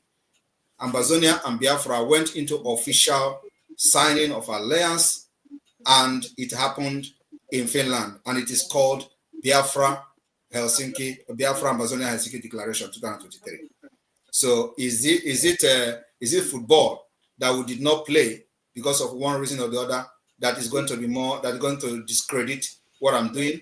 And then also he talked about what is the other thing he said that did not happen? What is it again? Can somebody remind me? Because that's why I want them to put these questions one after the other. Yeah, I think he was talking about I don't know, coin. I'm not sure. I was trying to control. You see, that is the point. That is the point, because I want to address that as well. Yeah. But anyway, so the point is that every promise I have made, I have all fulfilled all of them, and even better. I remember now. He talked about the money, that 10,000. Okay. So I wanted to ask him a question. If he actually paid 10,000 to me, because that is only when he will have the legitimacy to ask and inquire about what I did with his 10,000. But if he did not pay me 10,000, I will not answer that because it is irrelevant. Those who are in the studio, if you want to just find one question, one of the best questions you have, so that we don't have to remove you.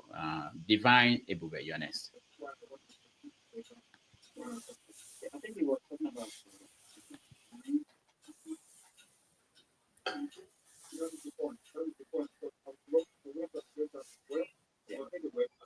Good evening, everyone. Good evening, Simon Ekpa, Mazi. Greetings. At the first time when all this was happening, I was not supporting Biafra, but at the time, I sat down and watched. I see that your work is fine. You are doing a great job. I must recommend you for that. And I believe that your work will be done. Biafra will come. I want to use this opportunity to tell you that we need to close every political party secretary in Biafra land. Because I believe in your work, I believe in your action. We need to close every political secretariat in Biafra land to show them that we don't want that their policies, that's their dirty politics, terrorist politics. We don't need it in Biafra land, and that will be okay for us before December 2nd, the declaration of Biafra. All right, thank you, Divine. Thank you very much. Of course, it is part of the delegitimization of Nigeria that we are doing. So at a point, it is a step-by-step thing. So we are, you think that at this stage where we are now, that election is going to be holding, Nigeria will conduct election in Biafra land. It's not possible. We will give them chase of their life at the end of the day. And there was a question somebody asked about sit at home. Why is sit at home is not in other part of Biafra? It is not only sit at home that is not in other part of Biafra. Also, the armed resistance is not yet open in other part of Biafra for a reason. The reason is, one, the resource reason. Two is that we want to start liberating Biafra from a particular place. So, and the place we choose to start liberating Biafra is in the hinterland. So now, if you watch what is happening, we have actually almost liberated the Biafra from the hinterland. We have the Biafra government is completely in charge of the hinterland, and that's why the governors are crying. And so if you follow what Sowore said just recently, you understand that, practically the Southeast have actually left Nigeria. It's part of this particular... Can I ask a question? Let me ask only one question. After the declaration of Biafra, what is next? How do you think this will be? Will this lead to war? No, we're already at war. The only thing you'll be asking is that what kind of war are we fighting? Are you not seeing that there's bombardment in Biafra land? There is a Tokuno jet bombing people, bombing villages. We're already at war. The only thing is that we are defending and resisting them. So it is going to continue like that. After the declaration of Biafra, what we intend to do is to use the documents that we're going to generate from this convention to pursue the diplomatic and political means of the recognition of Biafra as an independent state. And it is going to be everything is going to be working together. As we are pursuing the recognition of Biafra, we are also trying to evict and delegitimize Nigeria within Biafra territory. That's how this freedom is going to come. Thank you. All right. Victoria, welcome from California. Thank you. Namokonkwa.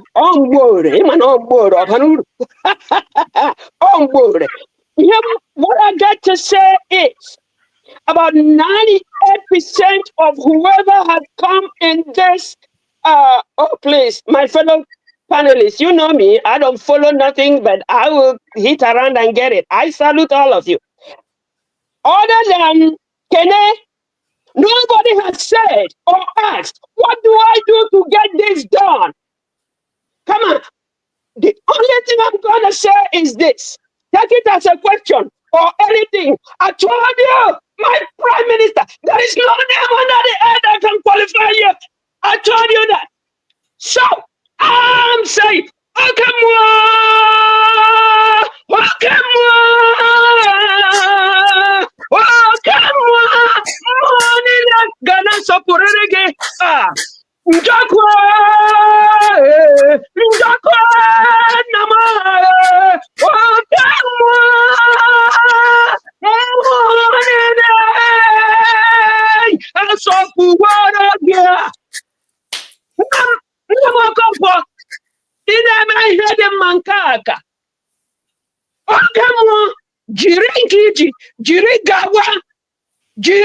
Chineke no nwe jiri gawa ekele m.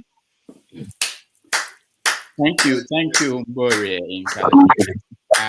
Let's go to Mazi also in California. Yeah, Dr. Damages and Mazi Simon Ekpa, I don't know about that Prime Minister of a thing. However, with no disrespect, how come the Monday sit at home, that is ongoing in most part of the East, is not happening in your village in Ebonyi State? And that's my question, please. Charity begins at home. Thank you. Anybody that's told you that there's no sit at home in Ebonyi State, the person is lying. And those propaganda doesn't move us again. The entire Southeast, as Nigeria call it, is under lockdown. No place that is not observing it. And just for you to know, I am from India. All right. Thank you. Let's go to... I'm only helping Biafrans to get their freedom. I'm from India. If that is gonna be enough. Let's go to Becky. Becky, you're next.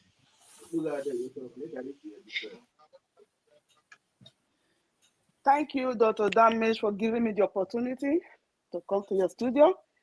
Actually, I come here to honor His Excellency, our Honorable Prime Minister. What really triggered me to come up here, our Prime Minister, thank you for everything you are doing for us. God bless you. And you will live long and eat the fruits of your work. What really triggered me to come up is a question that somebody asked before and said, who are those 50 million? I come here to tell you that me and my entire community in all the Edo states, I am not an Igbo man, but I am from Edo State, Edo Biafra. I am an Edo, I am born in, I am a Biafra, but from old Edo State, which is now Eden State. Me and my entire community, we voted for the referendum of Biafra. A lot of kingsmen in the Edo, a lot of Enogie, they were very pleased. Even the time they were uploading picture, they sent their picture. Chiefs, they sent their picture for me to vote for them, for me to assist them for the voting for the Biafra referendum. I'm telling you that the entire old Edo state supports His Excellency for what he's doing for us, because he's here to give us that freedom we have been fighting for. We have been a slave in our own country. Do you know what it means for your mother to die of ordinary stomach cancer in that contraption called Nigeria? Stomach cancer is like an appendix here in Europe. I live in Germany. Stomach cancer is just like an appendix, but in that contraption, that war zone called biological Nigeria. Sorry for that word. I don't know. You said no insult here. I'm not insulting anybody, but that is what it is. You will go out in the morning. It's a war zone. When you go out in the morning from your house, you will not know if you will come back home. Do you know how many people have been kidnapped in my community? Fulani killed in my community. So I see somebody that come out and fight for me and fight for the future of my unborn children. So you that is asking that question, shame on you. If you are from Igbo, if you are Igbo speaking Biafra, shame on you for not supporting our Prime Minister for the good work that he's doing. Because we are proud of His Excellency. We are proud of what he's doing for us. We are proud for the fight he's fighting for us, for our people. All right. For that woman that is going out there with 3 months baby on your back, you will be inside the sun, you will be inside the rain, hockey, with everything that we have in that country. But everybody is suffering. Now you see somebody that come out to fight for you. Instead of you to support, you are there asking stupid questions. Thank you very much. His Excellency, my Honorable Prime Minister, I'm here today on my knee to say thank you. Thank you for fighting for me. Thank you for everything you are doing. All right, thank you. Thank you, Becky.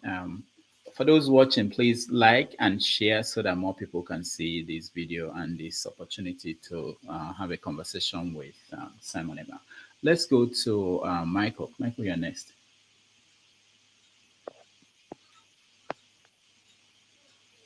Michael, can you hear me? Okay. Yeah, I can hear you. Good evening, everybody. Okay. Yeah, go ahead. Your question. My question is for Biafran Prime Minister, Mr. Simon Ekpa.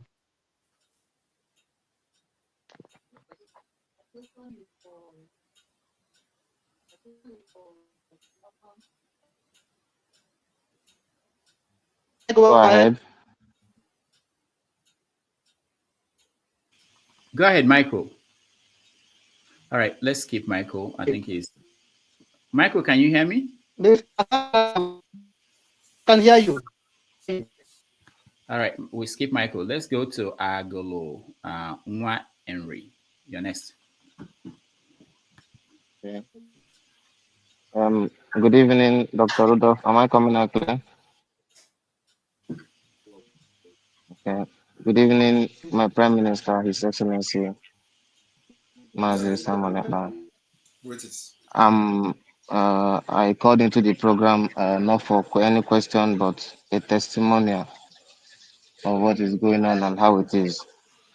First of all, coming out is something, that's why I and Dr. Rudolph had a little off and on. I'm calling from the homeland and from Biafra land precisely, and I can tell you that it is testimonial of what's going on. Before the arrival, for those of you, because most of you saying this, most of you based in America, you based in the USA, you based in Europe, you're not in the homeland. But I will tell you this for free today, that EML, Edeji Benwe, and that thing is what I'm here to tell you. Understand? Before the emergence of PM, we know how the zoo, then we know how here has been. We know how the zoo has been. And since the existence of PM, who can testify how the zoo has been, which is of good. I'll use the answers as an example because most of you may not experience answers, but you heard and watch of it. Now, what caused answers? Military and a young boy in a white Hilux, in a white Lexus. Now that caused answers, and during answer protest, which is a civil demonstration, youths were gone down. You understand? And up to today, justice for them is of nowhere. All these things are happening in the homeland. We know how youths are going down on daily basis. And now that Prime Minister has emerged, I can tell you this for free that of this axis is very cool. Of this axis is very cool, not like before anymore. And kudos to him and his team and what he's doing. Kudos to the Biafra Army. I'm going to say that because I am calling direct from the homeland, and I'll tell you that we are feeling it. We know how everything is. We know how bad it is. We know how everything from checkpoint to checkpoint. I will tell you for free, when I and my friend were driving just for nothing, we were, like, should I call it, because that thing is an illegal kidnap. It's not, it's an illegal arrest. That thing is something else. We are taken from one ISO to another to Upo division, where we were collected money for free for something we will not do. For a All right. crime, that's Nigeria for you. So whatever our Prime Minister is doing, kudos to him and every other Igbo person or every other reasonable person. You can see North, for example. The North has gone. Here where we are, the North are coming out from the North to this side, the young ones. I got the opportunity to interview one of them. I asked what brought you to this side. He said the parents asked him to leave, that the elderly ones are asking the young ones to leave. And I asked him why, and I know why, but I'm asking him to confirm what's going on. It now seems that they are running out. This means that the Boko Haram have taken out the north, and the youth cannot stand it anymore. The older ones are asking them to leave, and truly they are leaving. But we, in our own ground, we are standing firm, and I want to tell each and every of us to support His Excellency now, because now we have the key. I don't know, after saying this now, I don't know how it's going to be, but now we have the key. We have the key now. Support him financially and every support that he needs. Let's push this now for human betterment. Thank you. Kudos. All right. Thank you, Agolo. Let's go to Tobias. Please, your question, sir. We are running out of time. He has spent over 2 hours. We agreed on 2 hours. So just go straight to your question. Tobias, you're next.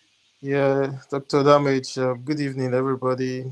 Good evening, Prime Minister Simon Ekpa. Greetings. Yeah, I just have few questions to ask. Because, one question. Why few? One question, please. Okay, just one question. Yeah, just find the best. Okay, Mr. Simon Ekpa, the Prime Minister, is actually doing a good job. Attention is coming to the East. And definitely with the level of things and the way things are going, we're going to see resistance come to the East. What will happen if it gets to the level where our people are being attacked outside the East? And what will happen if this attack is being brought to the East to attack the people? How are you forming our defense for the people at home?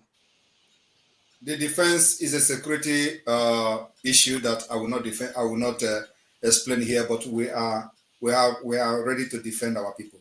And let me tell you that the war is actually happening already.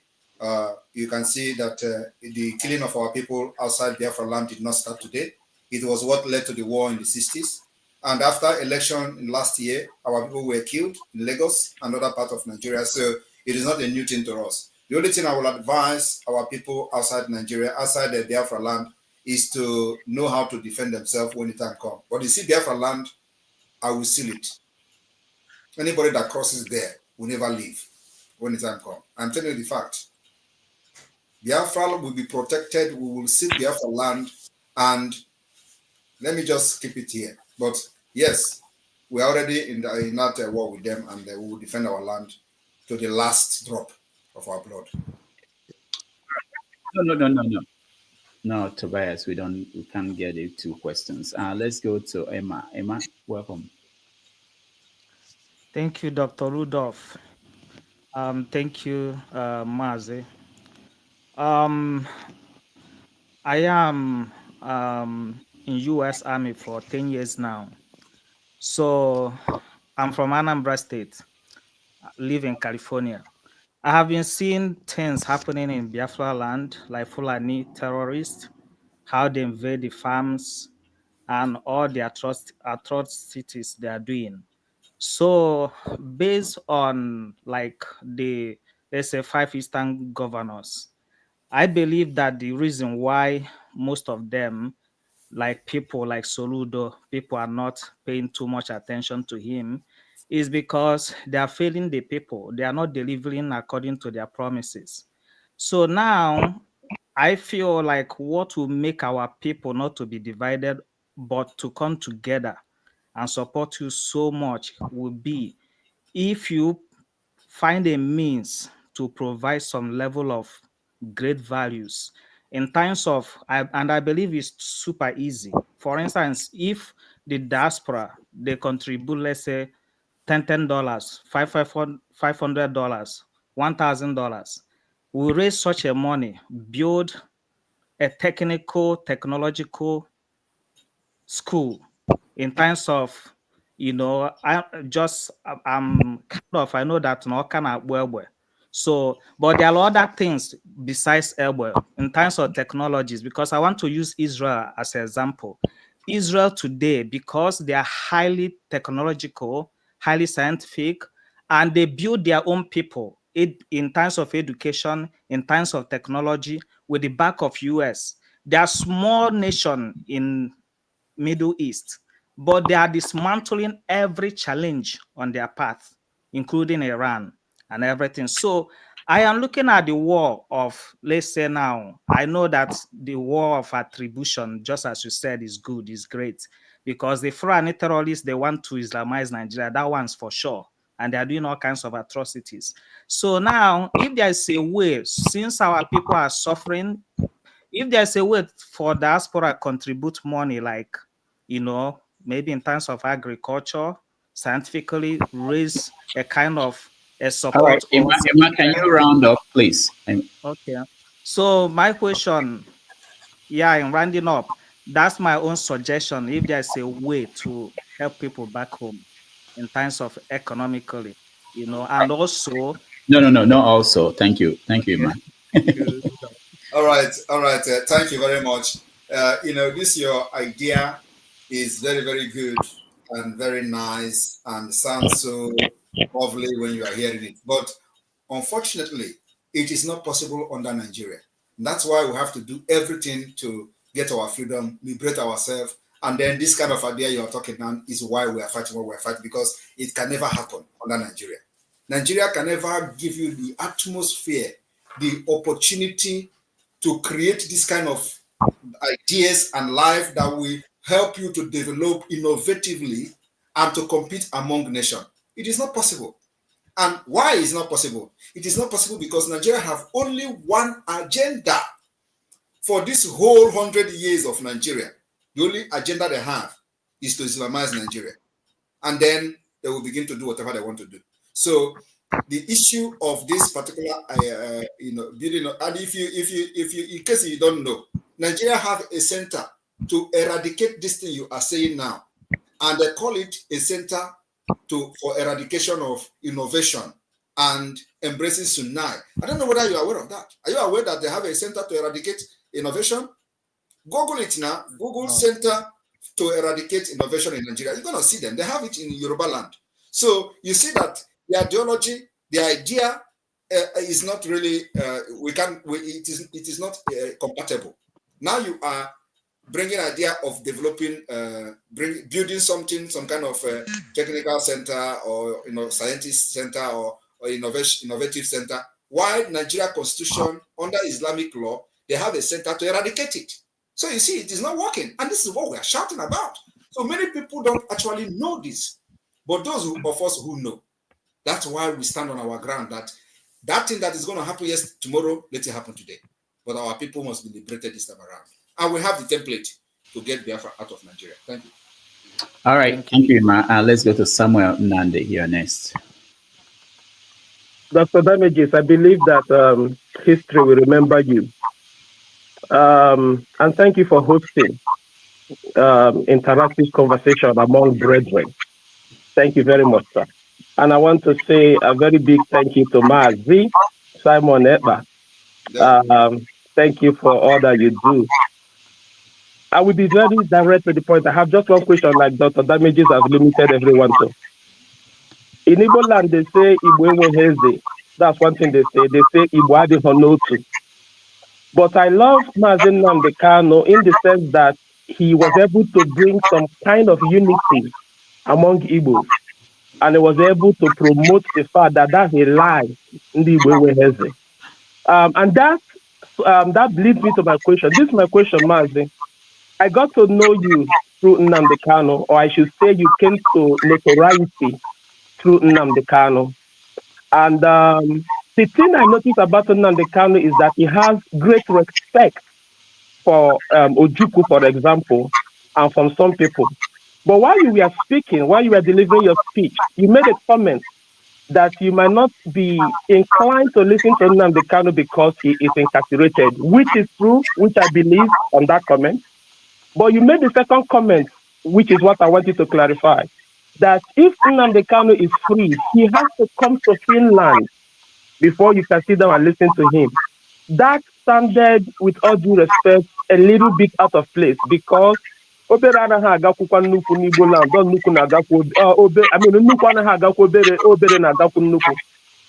you had said that you guys will meet at a central place, United States, somewhere, just somewhere central, that would have sounded a little bit like someone who honors did there ahead of him. But to say that Nogademi taking a Finland, there are many Igbo people that will not go well to their hearing. How do you clarify that? I want you to clarify that. That's my question. All right, thank you very much. You will never understand. And it is not everything I will explain here for you. And I'm not here to entice everybody with my speeches. Take those what are good that I have made and remove those that you feel are not good. Take the good part of me and throw away the bad part of me. But the reason I made that comment, those who are in the spirit will understand me. And I'm not making it for people to love me, but that is a fact. We are fighting a demonic state, a state that is ready to destroy anything and anyone in order to maintain the status quo. So I know what I'm saying, and I know why I said such thing, and I cannot explain it here for you to be happy with me. But if there are other things I'm doing that you're happy with, I believe that should be well with you. But one thing you should also know is that what you don't know is bigger than you. All right, thank you. Let's go to Uchechukwu Nwa Jesus. Good evening, Dr. Damages. Good evening, my Prime Minister. Greetings. I salute you. Oh God, I salute you. I'm saying that I am in the homeland. Somebody asked, what about that? How many people? How do you know people that voted? The people, I participated in the organizing people to vote. The people that voted, they have names, they have their home, they have their villages and everything. And a lot of people are willing today. People are rushing to be voted. So any person that is asking that question is making a mistake. And if you stay in London, you will only know about London. You don't know what we that are here are passing through. So my question now is, my Prime Minister, It was since 2021 we got to know each other. Even if you check your mail, you will still see my mails to you. And we have been following this together while I was in Lagos and all the other places. My question is now, we are going to declare on the 2nd, we that are on the ground, where and how are we going to lift our flags so that people will know that something has happened here? So that those people who are there thinking that nothing is happening here, will know that we are actually on the ground. God bless you, sir. Thank you very much for that. And it is good. I was actually expecting that everybody that is going to come here will be Damage's group, you know. So I'm surprised to see people that are part of what we're doing. Honestly, I was not expecting anybody to come here, you know, to support or confirm what I'm saying, but I was just expecting that this is a platform for one Nigerianist. This is a platform for people who have a different ideology and ideas from what we're doing. So, but it's good to see some of you here. And I would like that we can have this particular discussion again after today. So Rudolph, take note of that, you know, because it is very imperative that as we approach all these people that have issues with me or with Biafra, they should come. And they don't need to believe me, but at least they'll hear my part of the story instead of hearing from the third party and all this hearsay and all that. So, yes, the Biafra government in the homeland, which is called the de facto government, will be communicated. The entire leadership of the government, of the state government, will be communicated on what to do and how to do that. So those who are part of the government will be informed and communicated on what to do and when and how. So those instructions will come from the internal memo. Thank you. Bless you. All right, thank you so much. Rudolph, you mute yourself. Thank you, Uchechuku. Let's hear from Prince Sike. Mr. Rudolph, I thank you for hosting our Prime Minister. Our Prime Minister, once again, I want to say I appreciate you for standing before the world to clarify some things that one Nigerians have been trying to a kind of make people not to understand. I just came online because of one thing. One of the things that made me to come online was when somebody was asking you who voted you. So I came in here to let everybody know that we the Biafrans voted you as the Prime Minister. So you are our Prime Minister, and that is the job you are doing. So once again, I want to appreciate you, but I will also end it with a question for the whole world to hear. There is one thing you always say when you started. You always told us that you know when Biafra will come. And this thing always a kind of, I believe a lot of people don't understand. But right now, the whole world can see that Biafra is here. We want to appreciate you, Prime Minister, and we say, may the good Lord continue to keep you. Thank you so much. We thank you. Thank you. Thank you very much. And let me also make some comment based on what you said. And yes, I just want to inform Biafrans that my Prime Minister of Biafra today is going to be, this government will be dissolved. Immediately we start getting recognition from the international community. And then we'll start the preparation for the transitional government. That is the reason we have the de facto government functional. The structure is already in place. So as soon as the recognition start coming from the United States, every other person follows. The United Nations follows. And that will start the preparation for the transitional government. So those people that are putting their coat in a very high place, like Ngozi Okonjo-Iweala and all of them, they will also be running, and that's when they will know that they are Biafra people. But of course, everybody will put their hands on the deck for us to have the desired nation that we have all fought for. So as soon as that happens, the government in exile will be dissolved. Thank you. All right. Thank you, Prince Sike. Dr. Chidi, you're next.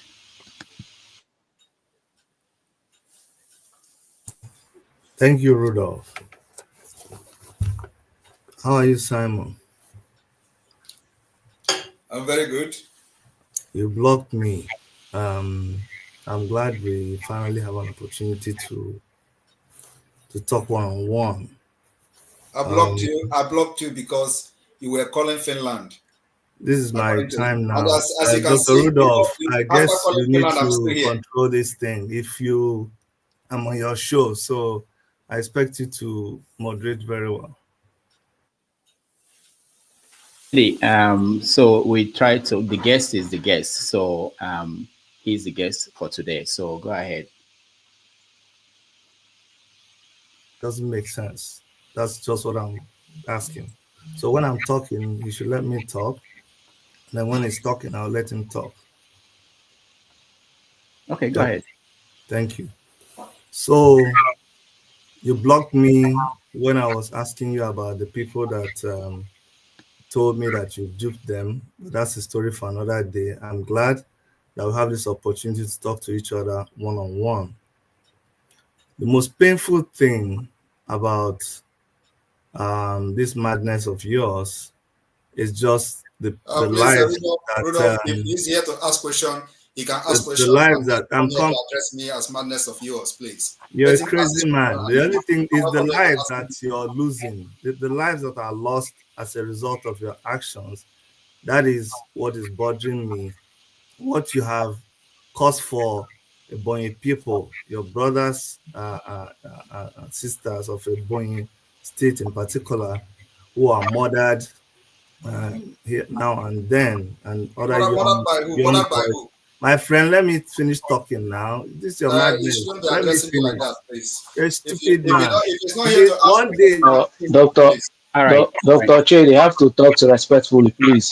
Yeah. They are not here to fight, please. Hold on. Who is speaking? Please don't speak. I'm the one running. This Kingsley is talking.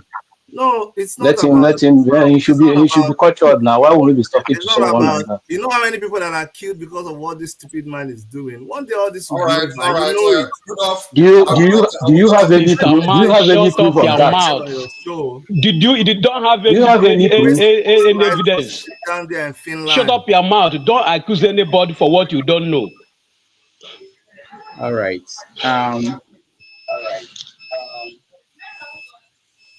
I'm sorry, guys. This is not good. I don't entertain people who are not moderating, trying to help the moderator.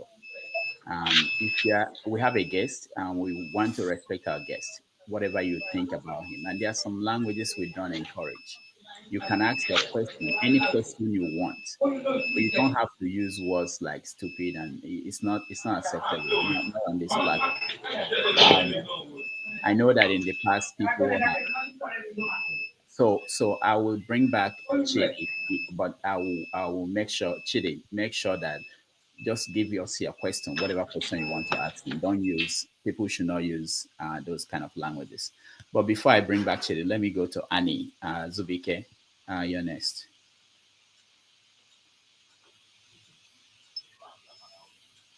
Dr. Grievin, sir. My PM, Obato.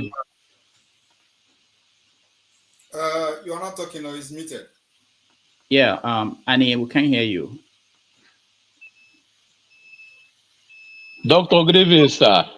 Okay. My PM, Grievin, sir. I salute you. Greeting. I from homeland, Ebonyi State. Oshago precisely, Umuzakambo. All of us are here what he is doing, and we are appreciating you very well. Don't mind whatever they say. We people in homeland know what is going on. Forget those who are in abroad who don't know what is going on in our homeland. We people in homeland will know what is going on. Forget whatever they know, whatever they talk rubbish. Obloshike,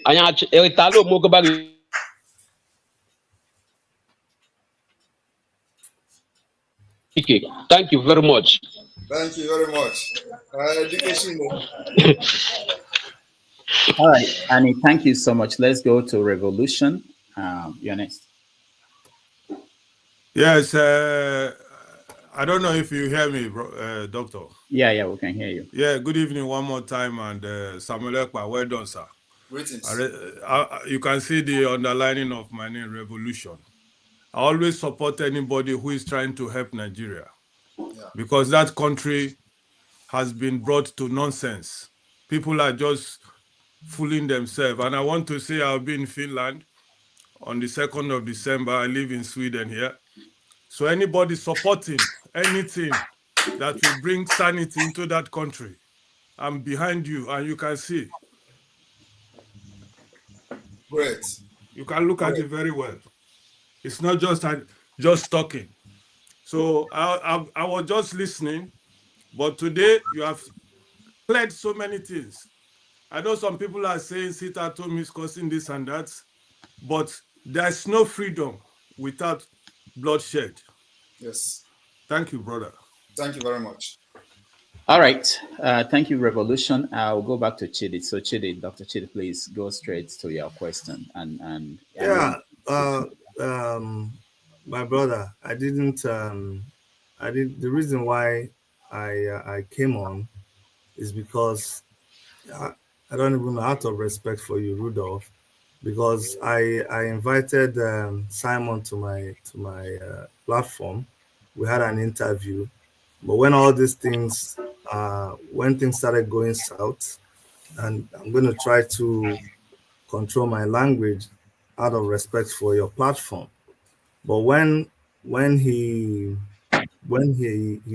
derailed, as I think he did, we never got an opportunity to have to address him. So all I'll say in a few seconds is that I feel sorry for what the struggle has come to and what I believe he has made the struggle. And I just pray that one day we will all wake up and this nightmare of Simon Ekpa will be over. I just plead for Biafrans to just be. It's a very sorrowful thing. It's a very mournful thing with Mazi Simon Ekpa in prison, a lot of our people dying every day. I'm just hoping that one day all this will be sorted out and this madness will be over. Thank you for having me, Rudolph.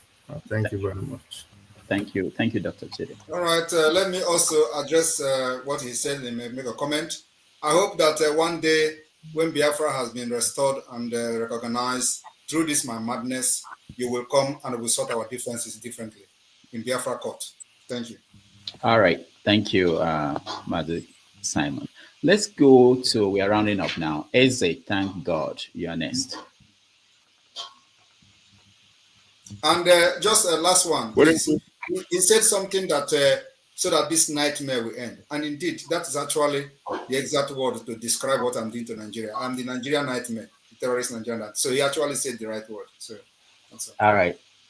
Thank you. So Eze, thank God, you're next. Good evening, my PM, Simon Ekpa. Good evening, the co-hosts, all of you inside here. I greet everyone.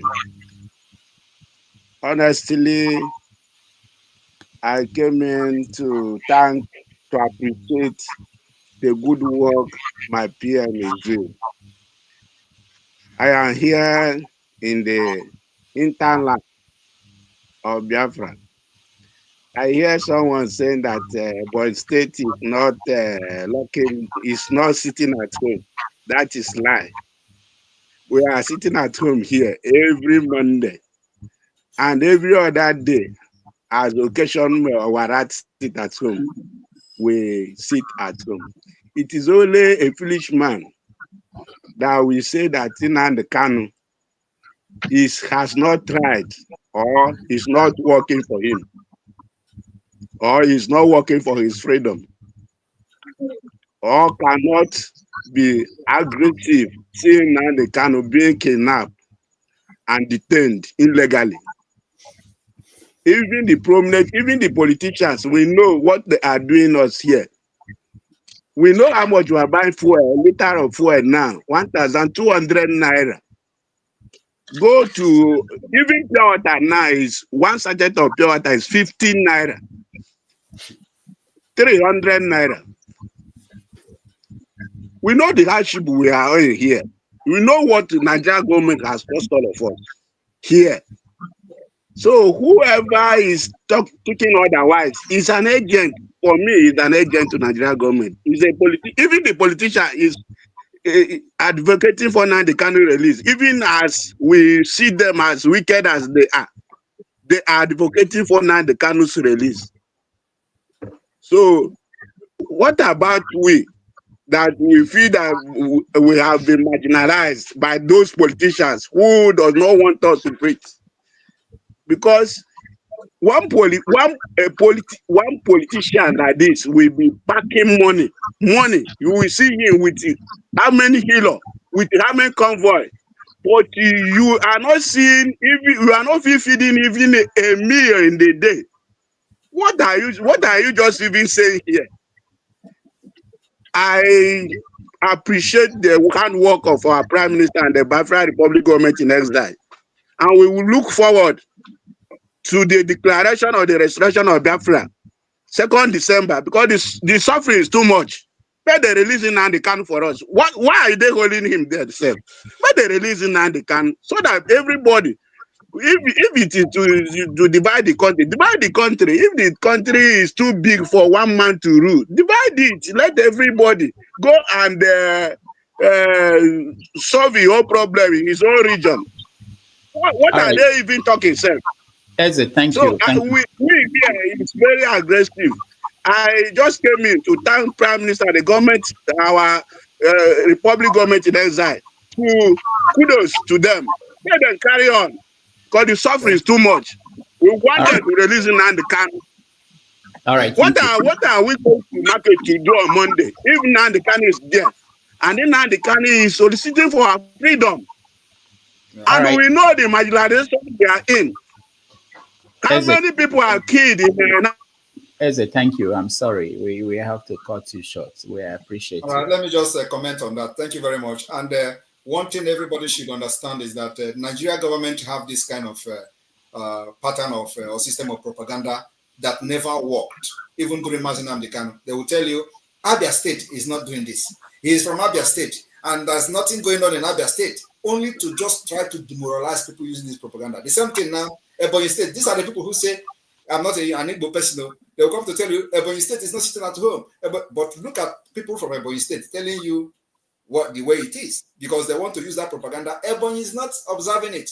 The same thing they did to Mazi Simon Ekpa. Abia State is not observing it. Abia State is not doing this. So those kind of propaganda does not move us anymore. Thank you. Mazi, do you want to continue or take a break? Because we have about 5 more people and then we round up. Okay, just we can have maybe 2-minute break. Okay, all right. And you see that I have added 15 minutes to you. Yeah, I know. You did very well. Thank you. Yeah, and I have another meeting. I have a meeting I have to attend, but I will stay here till 3 hours, 10 minutes. Okay, all right. So we have like 20 minutes to go. Okay, so let's take a break, and then when we come back, we will finish up with people who are currently in the studio. Thank you so much for joining us. We appreciate all of you.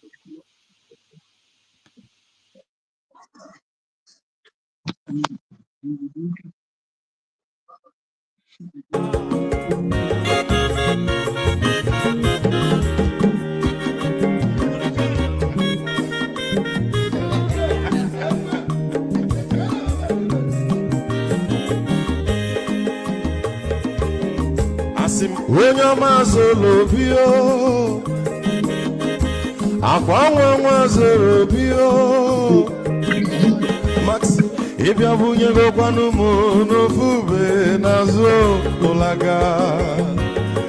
olaga ni biazugo,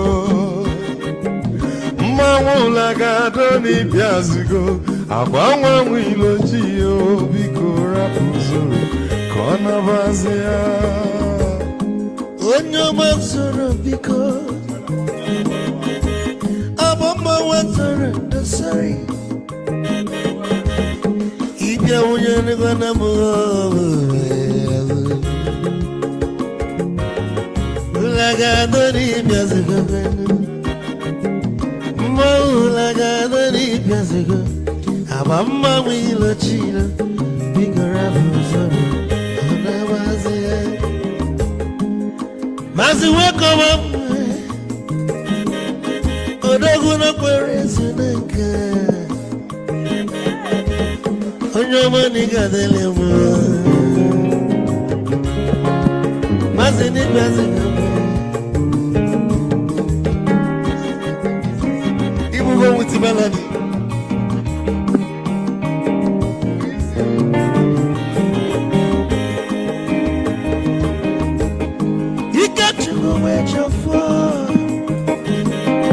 Odogu nachala noka Izi wane mniga delemo Olagado ni bezigono Ma olagado ni bezigo Amama wilo chilo Igora muzo Anabazi Te Onyama zorode Sorry, if I were to go on a Mulaga, don't need Biazugo, Nazaboy. Mulaga, don't need Biazugo. I'm a Milo Chilo, Bigo Rapuzoro, Anabazi. I don't never be kitchen for. Amagwamnika bugodia Waligwe kwelona Ikejo mabele bege Hey, you want?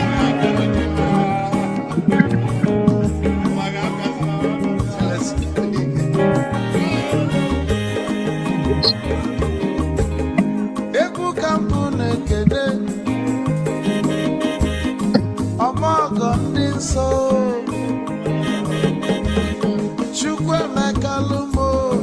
Chukwu negaji Esi nwanne m ekene mi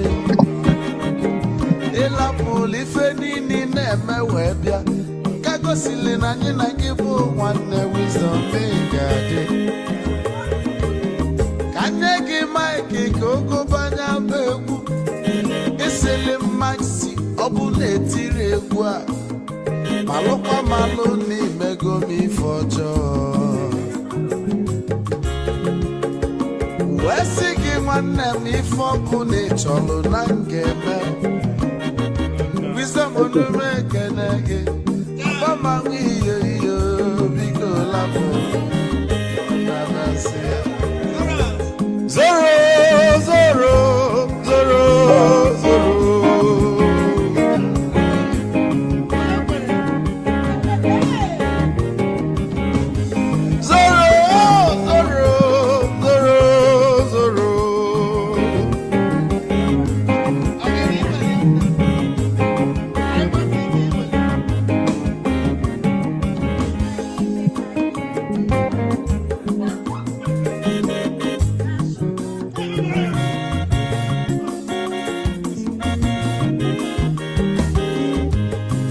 Duru joy na bugwa osa Sokoto Ujembe mwilo Anu solo mwe manofia nara Onye nwuro zurike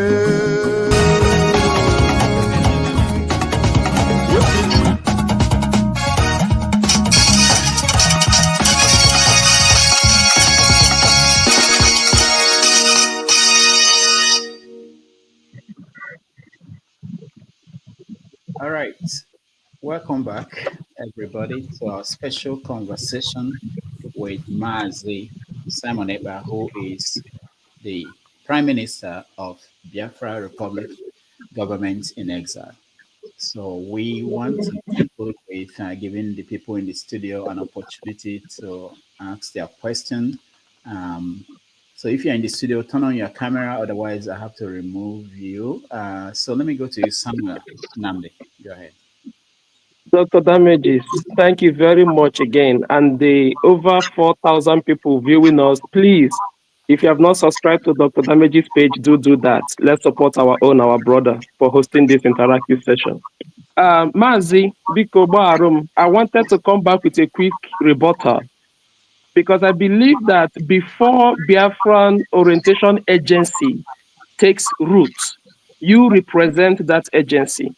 And you cannot, I do not think it is wise answering question pandering only to your base, because those who are not in your base might be larger than your base. So when I ask the question of a legitimate Igbo culture and honor system, and I said, Nnamdi Kanu ga-abịakwute gị na Finland, maka na nnukwu anaghị agakwa obere, isi na m anọghị in the spirit. Now, that answer didn't really give me the clarity I want, and that's why I'm bringing this rebuttal. I even suggested in my question that there could be a central place where you people will meet. I'm not the only one with this ideology. I believe there are many people, and Biafra, by the way, exists both in ideology and in actuality. So how do you appeal to people with different ideology as your orientation agency to get us involved? Because there were many people, like I said, I didn't know you, if not for Nnamdi Kanu. Nnamdi Kanu promoted you, Nnamdi Kanu blew your trumpet. So if you have popularity today, it's in Nnamdi Kanu. How can you now say that he will come to Finland and meet you? That's not Igbo culture. Okay. That's not Igbo principle. All right. If you are asking me a question about what I'm doing to restore Biafra and how I'm going to do it, and I did not answer you and address it, then you should be concerned that you want to know how I want to get your freedom. But here you are asking me a question about personal things, about individuals, about person who were leading the struggle before he was kidnapped. And I told you that this borders on security. And I don't expect me to come here and start telling you why I want Mazi Simon Ekpa to come to Finland. It borders on, it is the same reason I said I am not going to take instruction from him from the DSS. The same reason is the reason I said he must come to Finland to meet me. And he understands, if he hears this, I said, he will understand why I said it. So you don't expect me to come here and start elaborating the reason why I said he must come to Finland. It borders on security and his own security as well. That is the reason I say it does not mean that I'm disrespecting him or that I'm looking down on him as a leader or anything. No, it has to do with the interest of the struggle. It has to do with his own security and his own life as well. So when I made such a statement, like I'm not going to take order from him it is the same reason why I will not take order from him in DSS. It's the same reason I want him to come to Finland before I can listen to him. Because you don't expect me to start listening to him while he is Nigeria, where they'll be pointing gun at him and say, go and talk to Simon Ekpa, and then he will be telling you, Simon Ekpa, look, I am free man, you must stop Biafra. You're expecting that Imaznan can come out today and they tell him go and say Simon Ekpa stop. And then he come and say he's not in Afaruku, I should stop. And you think that it's going to be the same thing when he come out of Nigeria? The answer is no. So I'm not going to start elaborating this. Like I said, people who understand me when I said I will not take order from him in DSS custody, they understand why I say he must come to Finland. All right. Thank you. Thank you, Samuel. Adeniyi, you're next. Yeah. Good evening, all. I just want to welcome Simon. I see him for the first time. I'm a retired army officer, and Rudolph, I've been talking to Rudolph for some time, so I'm aware of the program that is running. Now, I want to ask a question, Simon. I'm a Yoruba man, and we all know what is happening in the country. And I believe in one Nigeria because I've served in the military, the armed forces for the country. I have a lot of friends from the east, from the north, from all over the country. So I want a better Nigeria. Now, what I want to ask you is this, Simon. If today we have a better system of government, are you hearing me? A better system of government that is taking care of both the welfare of the people and the security of the people across the country. Are you going to change your mind about Biafra? Because the problem in the country, let me just finish, because the problem in the country today is just bad governance. If we have a better system of governance that make institutions to work at local government level, where the basics amenities, basic services are provided to the people, education, healthcare, affordable foodstuff, good living condition, where all those basics are provided, and at the center, people are well represented across the country, so that nobody will talk of marginalization. Are you going to change your mind about Biafra? No. Why? Right, because Biafra is looking for a better government. Yeah, let me explain to you. Because okay. this thing you are saying is not possible under Nigeria structure. Even if, are you a Christian or Muslim? I'm a Christian. Even if you bring Jesus Christ to come and govern Nigeria, he can never change anything. Because even as Jesus Christ was born, he was crucified and killed by people. Now, Nigeria was not structured to provide these things and this leadership we are talking about. And that is the problem of many of you, because if you understand the problem of Nigeria, you will be in the forefront like Sunday Igboho fighting for the liberation of the Yoruba people. But because you do not understand that, that's why you are here to tell me if this work, if this happened, if this, where are you going to start? Okay, let me just answer you. Because me, I have gone too far. I have seen a lot in the country, and I have been trained to the highest level of administration in the country as a retired senior army officer. I looked at the problem of the country, and I decided to come up with a new constitution for Nigeria. I don't know if you can see a copy here. I came up with a constitution that takes care of all the tribes, all the what do you call it, all the groups in Nigeria. Please, if you are going to ever go visit Southeast, don't have your ID card though.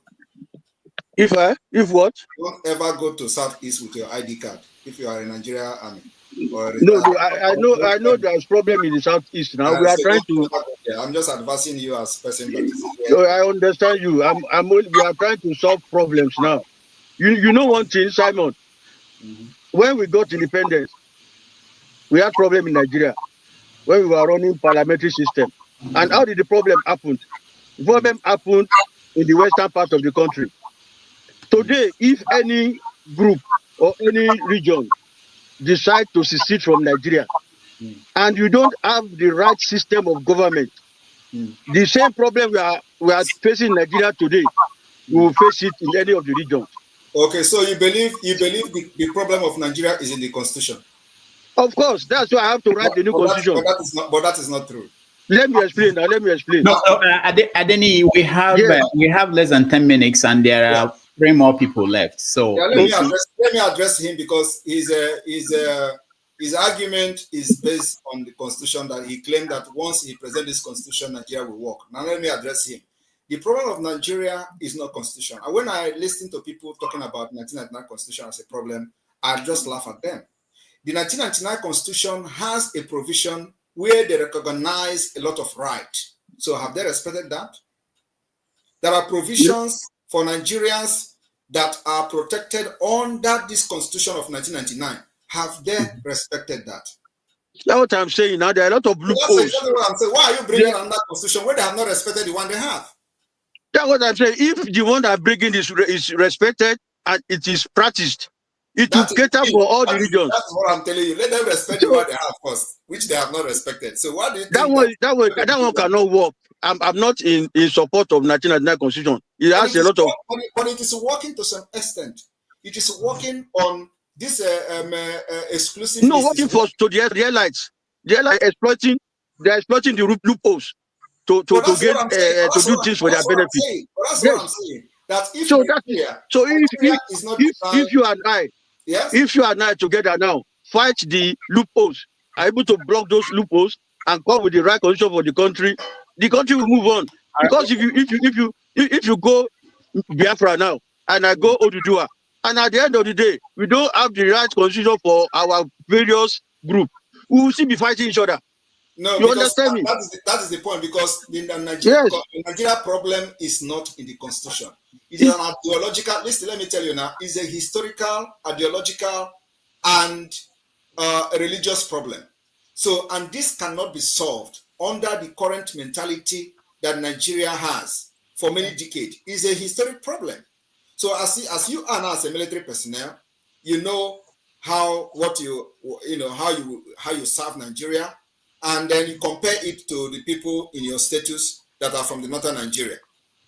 Which rank did you attain before you retired?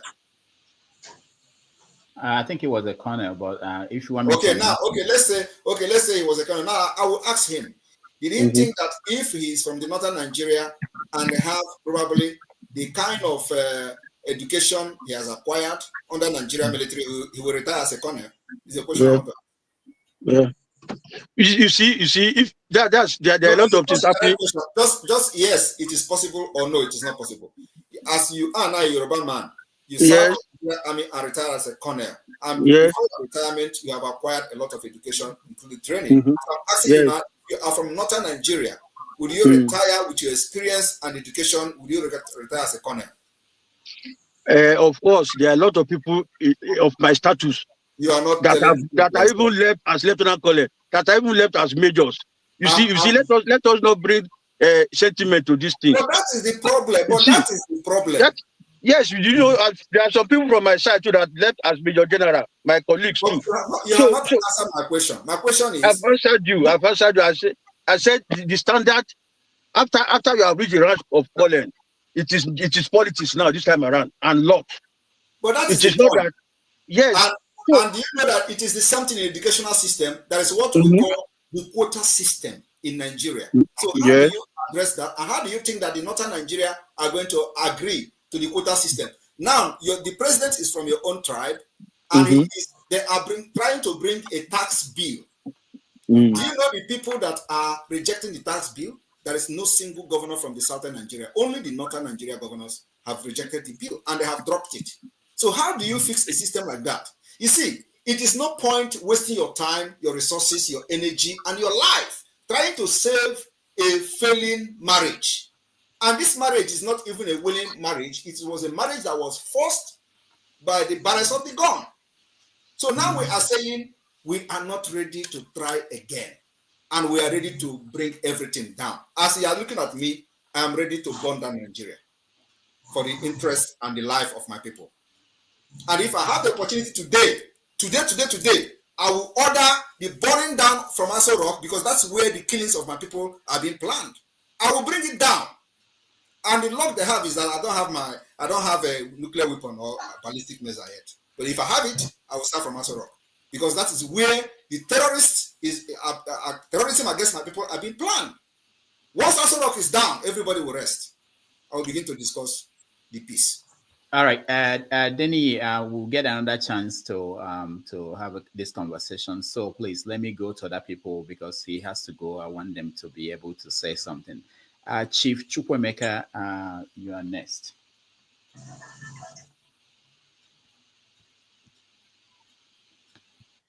Yes.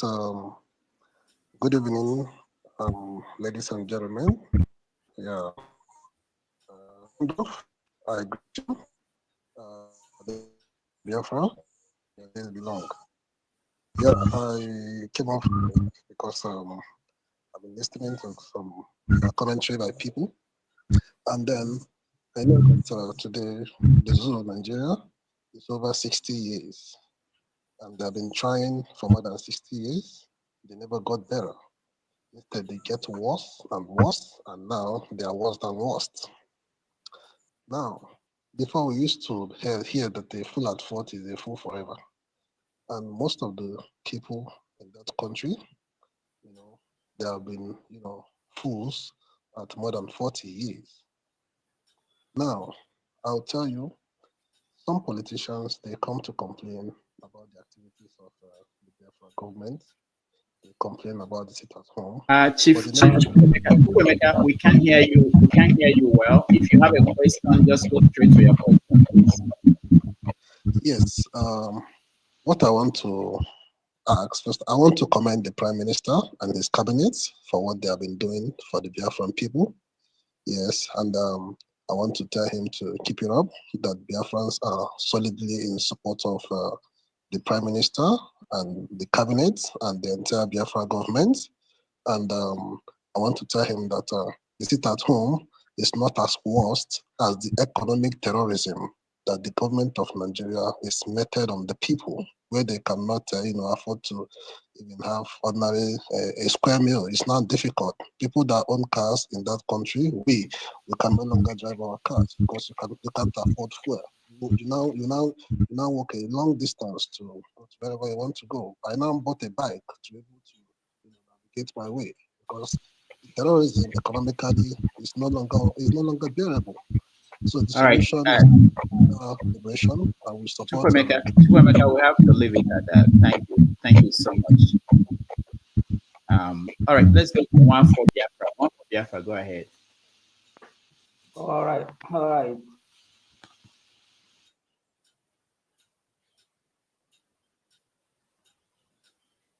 Rudolph, we cannot hear you. So one for Biafra, you're muted. I have the next 8 minutes. Yeah, no. One for Biafra, you're muted. Okay, can you hear me now? Yeah, go straight to your question, please. Yeah.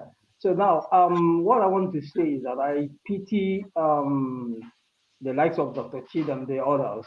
Now, if you listen to Nnamdi Kanu's last broadcast before he was kidnapped, you will understand that he prophesied about his departure and the coming of Zaboreba.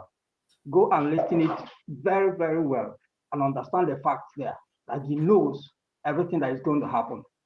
Therefore, I have no too much. That's exactly the point I want to bring out to those who are asking useless questions here.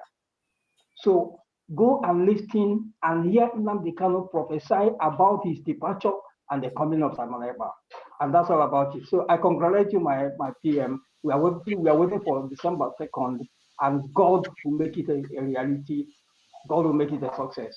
Thank you, Biafra Prime Minister. Thank you. This is my first time of talking to you first one-on-one. God bless you. We are supporting you. We are behind you. And thank you very much. Come 2nd December, everything is going to come to reality. Thank you. All right. Thank you. Now the final person is Jeffrey Azoka. Go ahead. Yeah, good evening, everybody. Good evening, Dr. Damages, and good evening, Prime Minister Simon Ekpa. This is my first time of actually getting to any platform to ask you questions, even though I've tried to get on your space multiple times to ask questions. Well, my question would be, first of all, I would say there's a statement or a saying that what authority does a man have to tell another man what to do or impose to another man what to do outside of a contract or an agreement? So I have gone through the Biafra charter and tried to read through it multiple times over and over again, and I've seen a lot of information which is really, really good. I can say it's almost similar to that of the American what they say constitution, like they have the First Amendment and all that. But the only thing is, when they defined that document, it did say it's a memorandum and other words, like one of which it says it's a contract. So, like I said before, outside of a contract or a crime, there is no outside of a contract or whatever, there is no crime. So, what I'm saying is that document, is that the full disclosure for anyone who's saying, oh, they support? Because I'm a Biafran, I wouldn't say, and I support 100% everything you're doing. Nigeria, they've messed up so much that, like you say, if you have what they call it, the nuclear weapon, I'll be the first person to help you press that button to destroy Aso Rock and everything. So my question is, are we being given full disclosure to say that document, that preamble of the Biafran Charter is going to be held to high esteem, knowing that they say a man's home is his castle? So what are the plans that are being put to make sure that those written words that are in there are not being violated by maybe the new government who will be coming in and all that? And then my last question would be, one question only, please. Okay, so what is the punishment for people who make false claim about other people? Just like some other guy came up moments ago and said, oh, he got report that you scam people. What would be the crime of people who make false claims against other people in Biafra land? Thank you very much. That what you saw was just a charter, which is, like you said, maybe I would say the First Amendment or stuff, but that was the Charter of Biafra that was adopted during the last year convention in Finland. And this year convention with the result of the self-referendum, we are going to vote on the Biafra Constitution. The Constitution has been drafted with over 200 and something articles.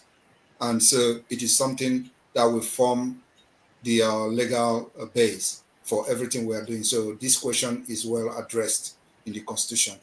You know, it has to do with the law of Biafra and how people will be punished if they commit any crime and stuff like that. So it is well defined in the Constitution of Biafra, which will be voted for and adopted during the next convention that is starting on the 29th of this month.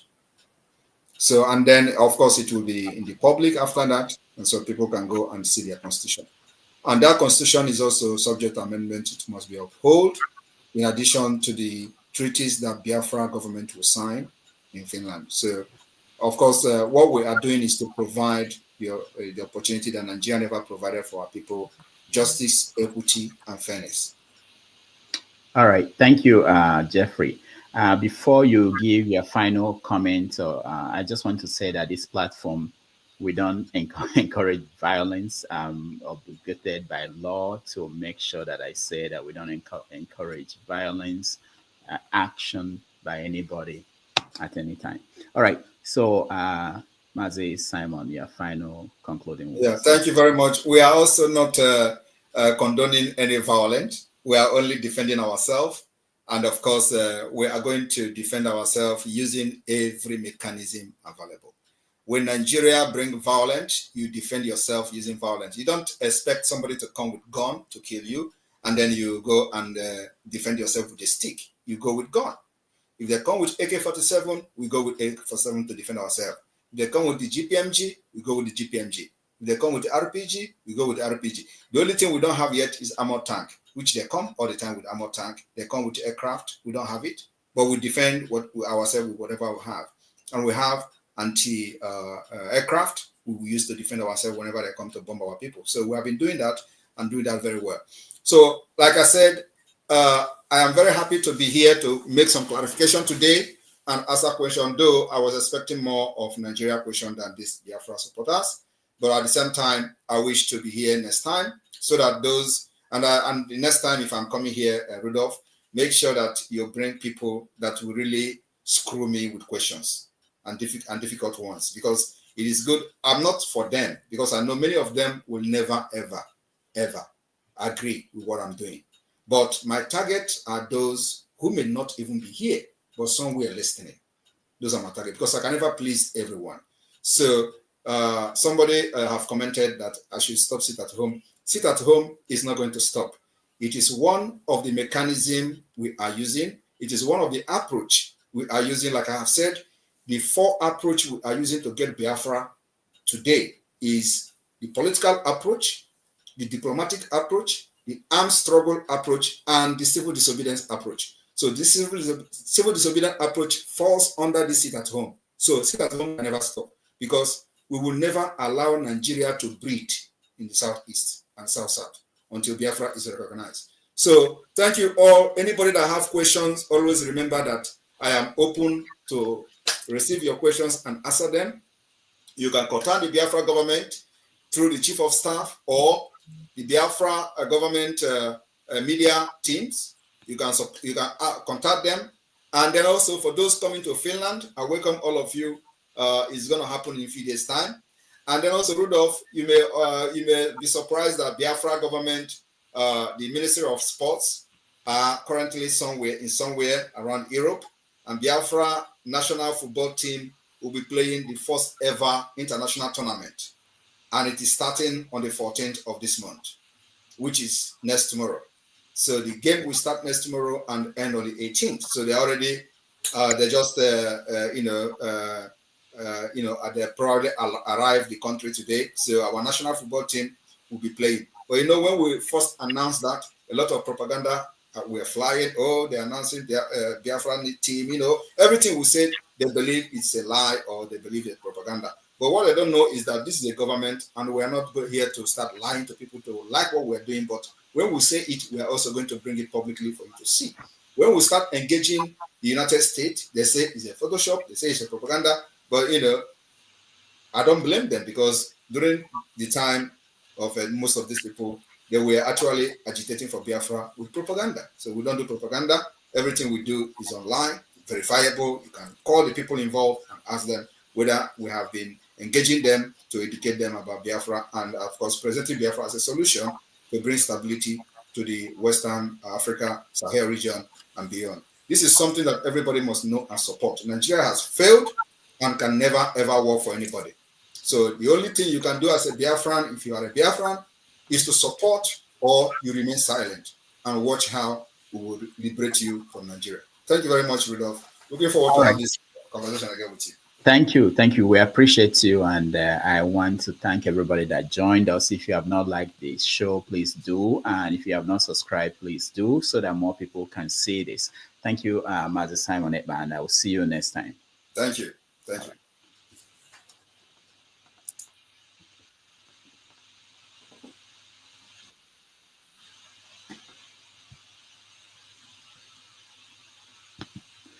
All right.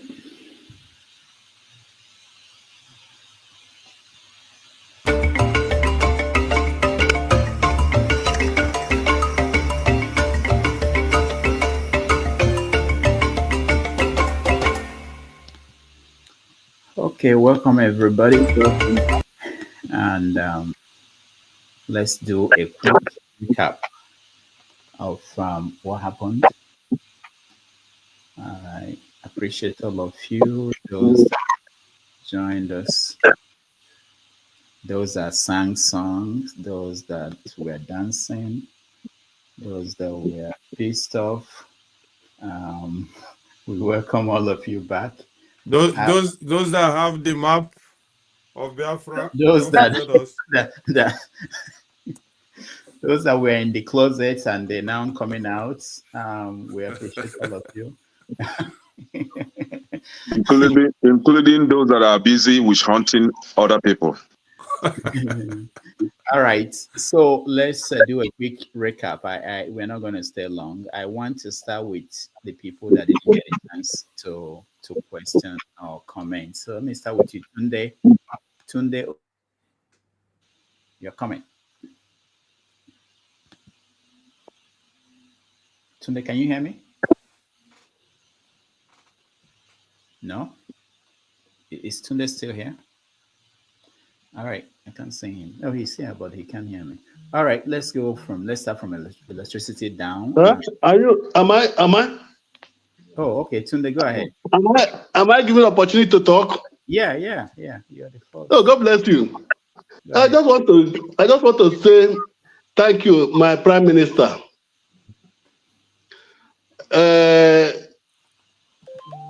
man Chede made a lot of mistakes in talking rubbish to our Prime Minister. Any evil on the head of our Prime Minister is directly or indirectly on every Biafra man. So respect should be given to our Prime Minister. Mazi Simon Ekpa is doing a marvelous work. So any disrespect to Simon Ekpa is also disrespect to Mazi Kanu. I love Simon Ekpa, what he's doing, and I love Nnamdi Kanu. I'm from Anambra State, in spite of my name, Tunde Okafor. So, and Rudolph, I thank you for moderating very well. The Yoruba man that spoke, Ade, Ade should be a man that I was born at Yoruba. He's talking about Nigeria being.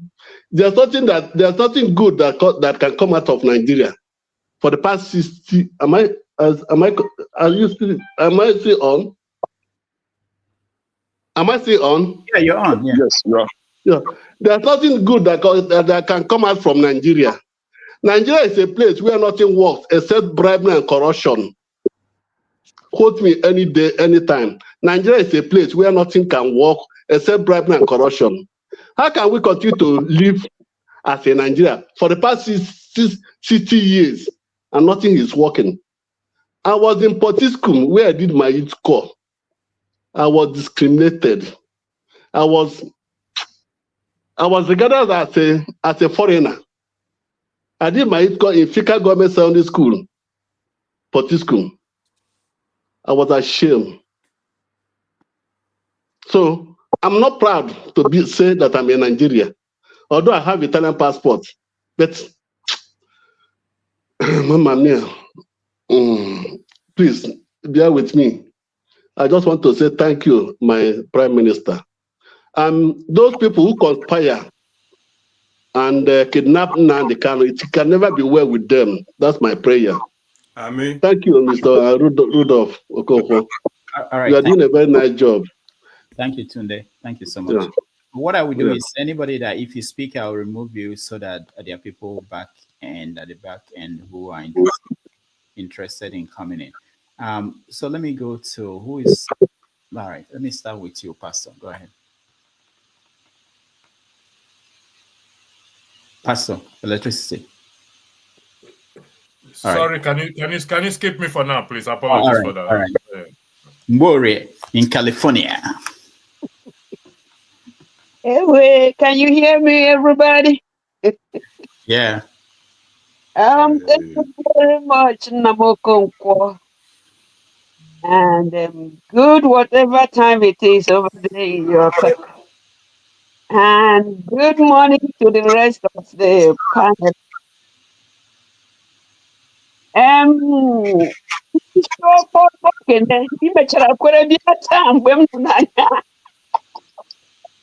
But let me tell you now, I don't know if you know, I'm a great grandmother. One of those children that made me a grandmother is just like you. Yes, what are you doing? You're wasting my time. Just start cutting, No. And for your unwavering support of what you believe in. Thank you. Yeah. Nigeria or whatever that is. Here they say, oh, you are from Africa. I say, I don't think so. What is the meaning of Africa? You are from Nigeria. That's if you know what Nigeria is. So you just answer to any concoction that is being stuffed down your throat. Nigeria will never work because it was never meant to work. Or I would say Nigeria is working the way they wanted it to work. It won't work for people who know anything about equity, fairness, just no, because it wasn't meant to work that way. The people who are making sure that it doesn't work, whether it is the Fulanis or if they have addiction, they said from inception that they are not in a hurry. And they are so very much doing that, making sure that even if it is eternity that it takes them, they will kill, they will annihilate, they will pillage, and they have continued. You know what is reigning now, the newcomers. I don't even want to know their name. But the important thing there is, can we step out fearlessly? If we die, boy, we die. For somebody like this great grandma, life and death is the same thing. Just what did you do with whichever one you have? What exactly did you do? You are afraid your position will be changed. You are afraid Christ will do that. You are afraid. Or will you be afraid whether you are here or anywhere? So, I am so proud of you, Kenneth. The way when you come out, you are not afraid of whoever is there. So is CM and a few others. So, Okamwa, that is Simon that came. You all are asking, so how are you going to? So, has anybody get up and say where? Because I know whether you're in the north, south, west, wherever in Nigeria, you are not favored. What are you doing? You think it is a Makaranta book? It won't take you anywhere. It's because of your command of English. It don't mean nothing. So whoever is trying to do something, when you start doing something, believe me, you will know how it will be done. So I am so thankful that there are people who are ready to dare. So keep on daring, Kene, you and the rest like you. And I yield. You can take me off, big boy. All right, thank you, Bore in California. Can I say something? No, hold on. I'll come to you. I know you're in Nigeria. Okay, maybe we should go to you first. Okay, thank you. I didn't. Go ahead. Okay, please. I just want to talk about some misconception that we have about Nigeria. You see, let us go back to history. China's condition was worse than Nigeria own some years back. So when people say Nigeria can never work, I just say no, it is not true. Nigeria can work. All what we needed to do is to look at the past, system that we have been operating and check the reasons why they failed and address it. That's why it took me time to write this constitution. I look at the past since independence. What have we been doing that failed us? And I address it. If you don't do that, if all of us don't come together to look at what we have been doing wrong in the past, and this is what these politicians are exploiting for their own interest, they will come and say Nigeria will never work. No, Nigeria can work. China was worse than Nigeria before, and it worked. A lot of these Asian countries, Singapore, Malaysia, all of them, they were worse than Nigeria. But they sat down and fixed their institutions, fixed the political system they were operating, and the thing is working for them. For example, in UK today, they were under monarchy, but the common people fought against the monarchy and relegated the monarchy to the background, took the executive work from the monarchy, and they gave it to the common people. So today we have House of Commons. These are House of Common people that are running the show in UK, and UK is better off. So if we sit down today now because of some people that are, benefiting from the loopholes in the constitution and in the system, and we come and say Nigeria is not working, then we are not helping Nigeria. That's just what I want to say. Let us look at the loopholes and then let the government know that this is what is killing Nigeria. Let's address it this way. Let's address it this way. This country will be okay. For example, in UK, government cannot go and use government money to buy SUV for their officials. They will never do that. A lot of countries in Europe can never do that. Maybe they can only do it in a place like US. But in Nigeria, we are still doing it. Using billions of naira to buy SUV to renovate government houses, which it is not supposed to be. So we need to look at the institution, look at the constitution, and block all those loopholes, and we move on. That's what I want to say. Thank you. All right, thank you, Adeni. We give everybody 3 minutes because I have to end it, and then there's another show that will come on after as soon as I end. So, Kenneth, you're on next. 3 minutes. Thank you. My special greetings to Grandma Mbore Dalo. They say that onye Jezioku ihera de emie. Dr. Damages, I would like to thank you immensely for inviting our leader here. Whether anybody likes it or not, as it is today, Simon Ekpa is one of our Biafran leaders. As you all know, I'm a strong supporter of Nnamdi Kanu, Akajin Nnamdi Kanu. Today, Simon Ekpa is on the front line, and I'm a strong supporter of Nnamdi Kanu, Simon Ekpa. Yes, Dr. Damages, please, I would like you to share that complaint form, please. I need to complain about some people with spanner here because I'm being attacked personally. Yeah, I can hear you. I will share it. Don't bring Yes. up any issue about Yes. but I will share. I heard what you said. I will share. Check your comment section and you see. Okay. All right. So yeah, go ahead. Round up. So the thing is, some of us are still sleeping, and when I mean some of us, the Biafrans, BU Igbo Biafran or non-Igbo Biafran, that is against this movement, you are still sleeping. Like I always say, I can only pray for you to receive salvation. The day your eyes will open, maybe it will be too late for you. But I don't think, our hands are always open to embrace our own.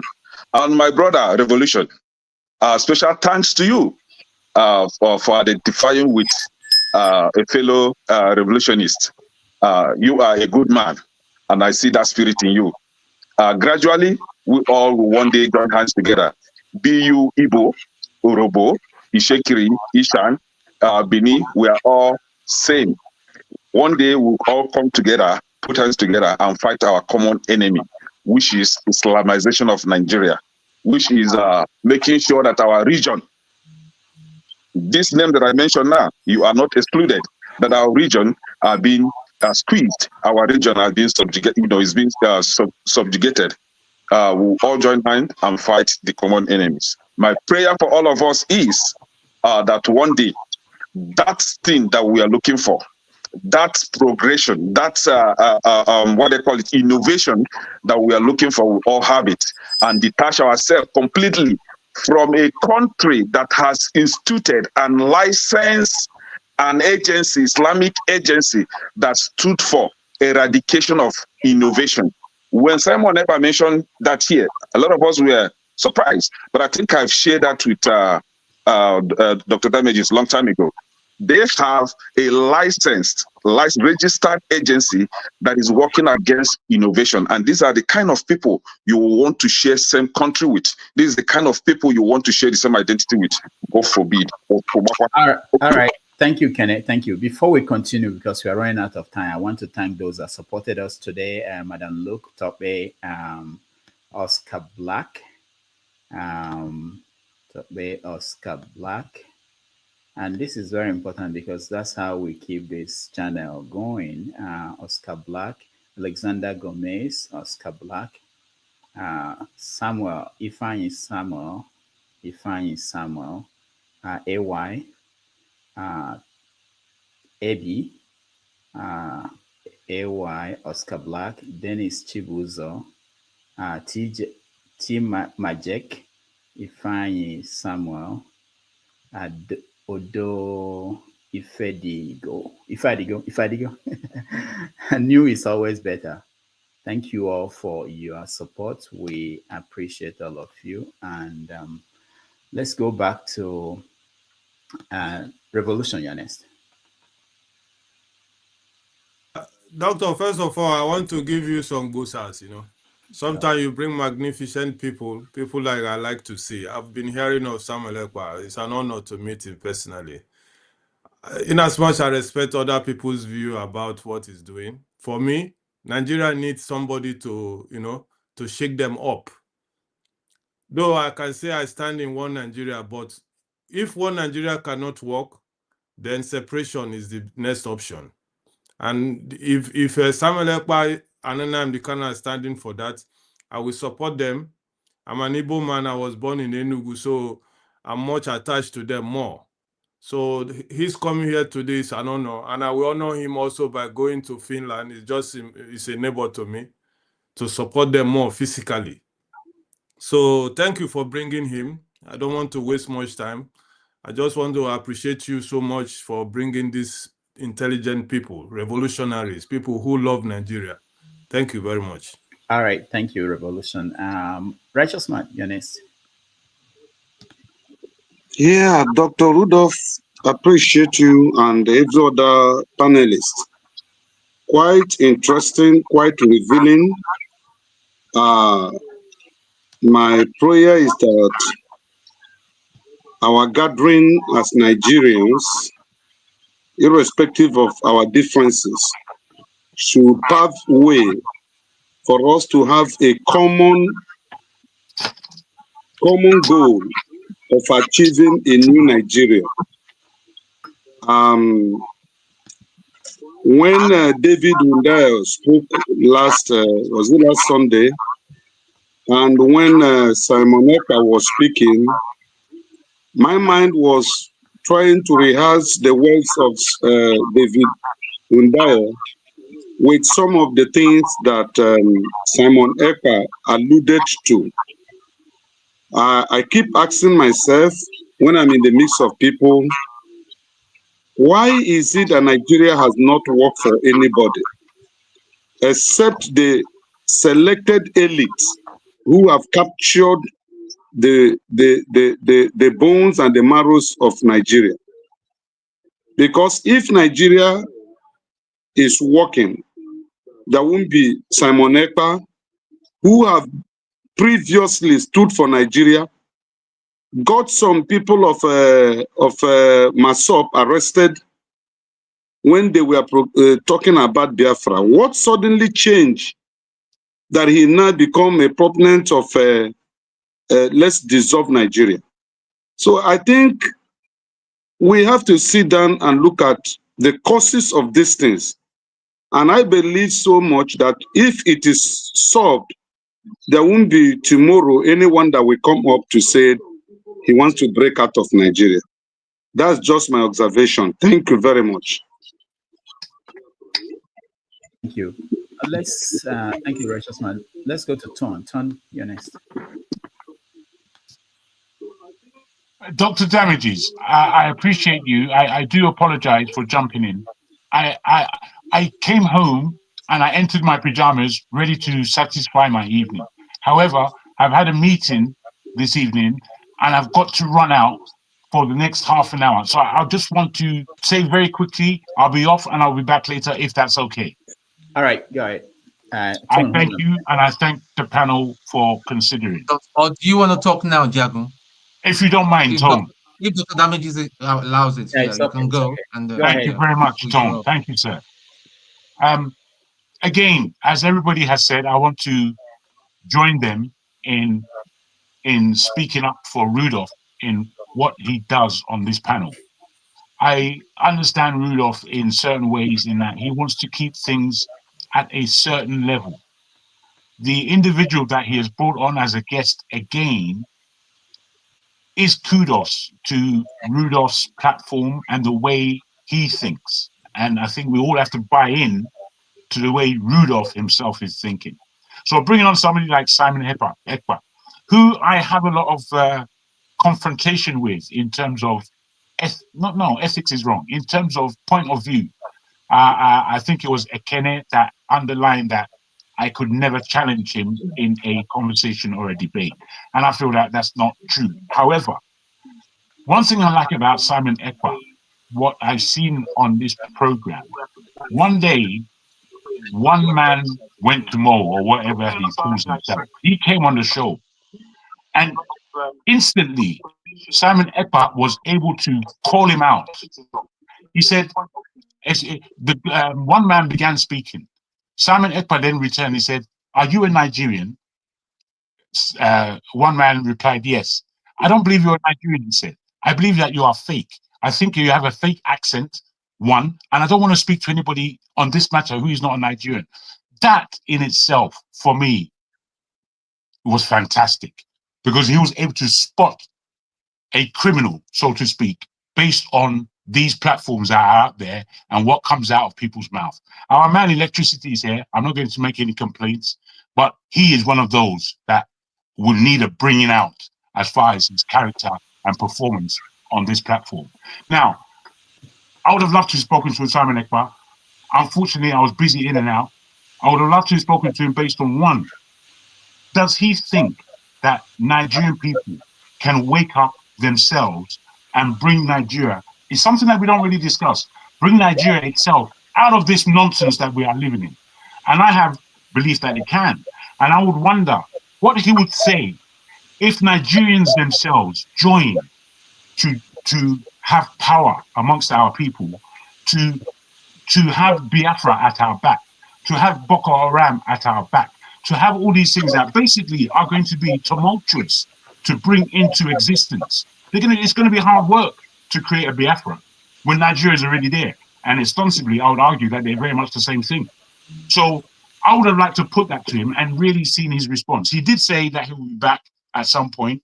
So I'll have to hold on and wait until he's back. I thank you for the time. All right, thank you, Jagun. There's something you said I don't quite understand. We don't encourage, you can call any politician whatever you want, but I don't encourage people in the panel here to call each other names. I want such as. No, you said criminal. I don't know in the context you said. Yeah, that is light. And as I say, I think these are the differences between you and I. I'm a person that will call somebody out. You're a person that won't, which is fair enough. Let's have it. Wait. For the purpose of being here. That's what I'm saying. I don't care if it's a. I think, if I may, that this platform is full of Nigerians, and basically we behave like everything that we complain about in that country. So if we're not being real with each other here, I'm afraid we can't enter into too much fakery just because of whatever. Yeah, I don't believe it. Yeah, you see, you have to think about this as we're trying to be as much as possible professionally present this platform for people to see and watch. Not just the Nigerians that are watching. There are people from other African countries. There are people from America, from Europe that are watching. So we want to make sure that we represent what is professional. My brother. Okay, we can. I just want to say this one thing. I am agreeing with you. I just want to say this last thing. All right, thank you. Like you, I'm a man of the media. Here in the UK, the way we speak, we don't mess around.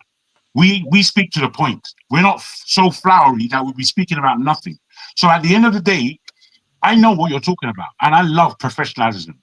But what is more is the fact that we have to be real.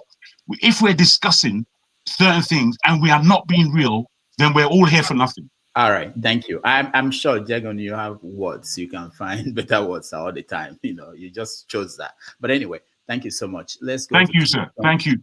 Tom, go ahead. Hi. You can put me in the background. I'll be back later. Thank you. Hi, greetings again, everybody. Just want to make it very clear here. Is Igbos marginalized? Yes, and not only Igbos that are marginalized. There are other tribes that are not even talking that are being walked over by the Nigerian states. So now we heard the man say very clearly to my colleague and comrade and all that, saying that he should not go into the Southeast with his ID card. So if you have served in the military or presently serving, you go into the Southeast, you'll be murdered. That's what he's saying. Somebody here, Samuel and Nnamdi here, asked him a very simple question and direct question. He doesn't need to have water in his mouth to answer. He says he's not in the spirit. This man is not a straightforward character, and he tells me that he's been appointed by some bunch of people. Or you come and you want to force me to come under Biafra? May that guy has better go and get real. Tons and tons of educated people from Anambra State, I was speaking for my state, are not down for this this joke of a Biafra thing. You cannot talk to him and all that. If you talk to him, he starts being, look at the way he insulted Ngozika. So if he becomes the real prime minister of his Biafra in his head and all that, then people cannot talk. You get tried and are stoned to death. Is that the Biafra? Is that the Biafra? Is that the kind of country that we're looking forward to? You cannot criticize people. You cannot call out people when they are not doing the right thing. I don't want that kind of Biafra. Even Ojukwu himself, the great man Ojukwu himself, before he died, he said, listen, all these things about Biafra, forget it. Listen, Nigeria can work. The criminals in Nigeria are the former Ebonyi state governor. Is it not his brother, Umahi? Is one of the henchmen of Tinubu? Has he called him out? This same Simon Ekpa supported Ekweremadu when Ekweremadu was embarrassed in Germany and all that. He supported it. He went against the people that attacked him. I come here and you want to sell. Listen, we are just confused. The thing is, yeah, if you want to, and somebody coming on camera to say, talking about nuclear weapon and acquiring nuclear weapon. So just you are murdered some months ago were Igbos. You're shedding blood of your fellow Igbo men just because they are serving in the Nigerian army. So if I was still serving in the Nigerian army and I'm deployed to go and keep the peace in the East, they will come for my life. All right. And you expect me to support that movement? Tom, no. Thank you. Thank you. Right. Thank you. We have less than 4 minutes, so please. Thank you. I'm done. I know, not just you. I mean, for everybody. So when I come to you, please, just 2 minutes, a minute even, so that we can get to other people. A color lioness. Oh, thank you, Dr. Rudolph. Sorry, Becky. They thought your camera was off. But it's a quick thing. The man said something that Nigeria cannot work because there's an agenda to Islamize the country. Everybody that is against him, I wouldn't even counter that because that is obvious, and yes, you might not agree with the way he's going about it. You might, but at least counter the point he's making before you say, okay, you are going the wrong way, So most of us want the unity of Nigeria, but Nigeria is not helping the case of unity, so it's a very unfortunate situation. But it's good. Yeah, and I need to thank you, Dr. Damages. Thank you. Thank you. Doing great work. Thank you so much. Let's go to Becky. Becky, just a minute, 1 minute, everybody now, so that we can round up. Thank you very much. Am I coming out well? Yes. Yes.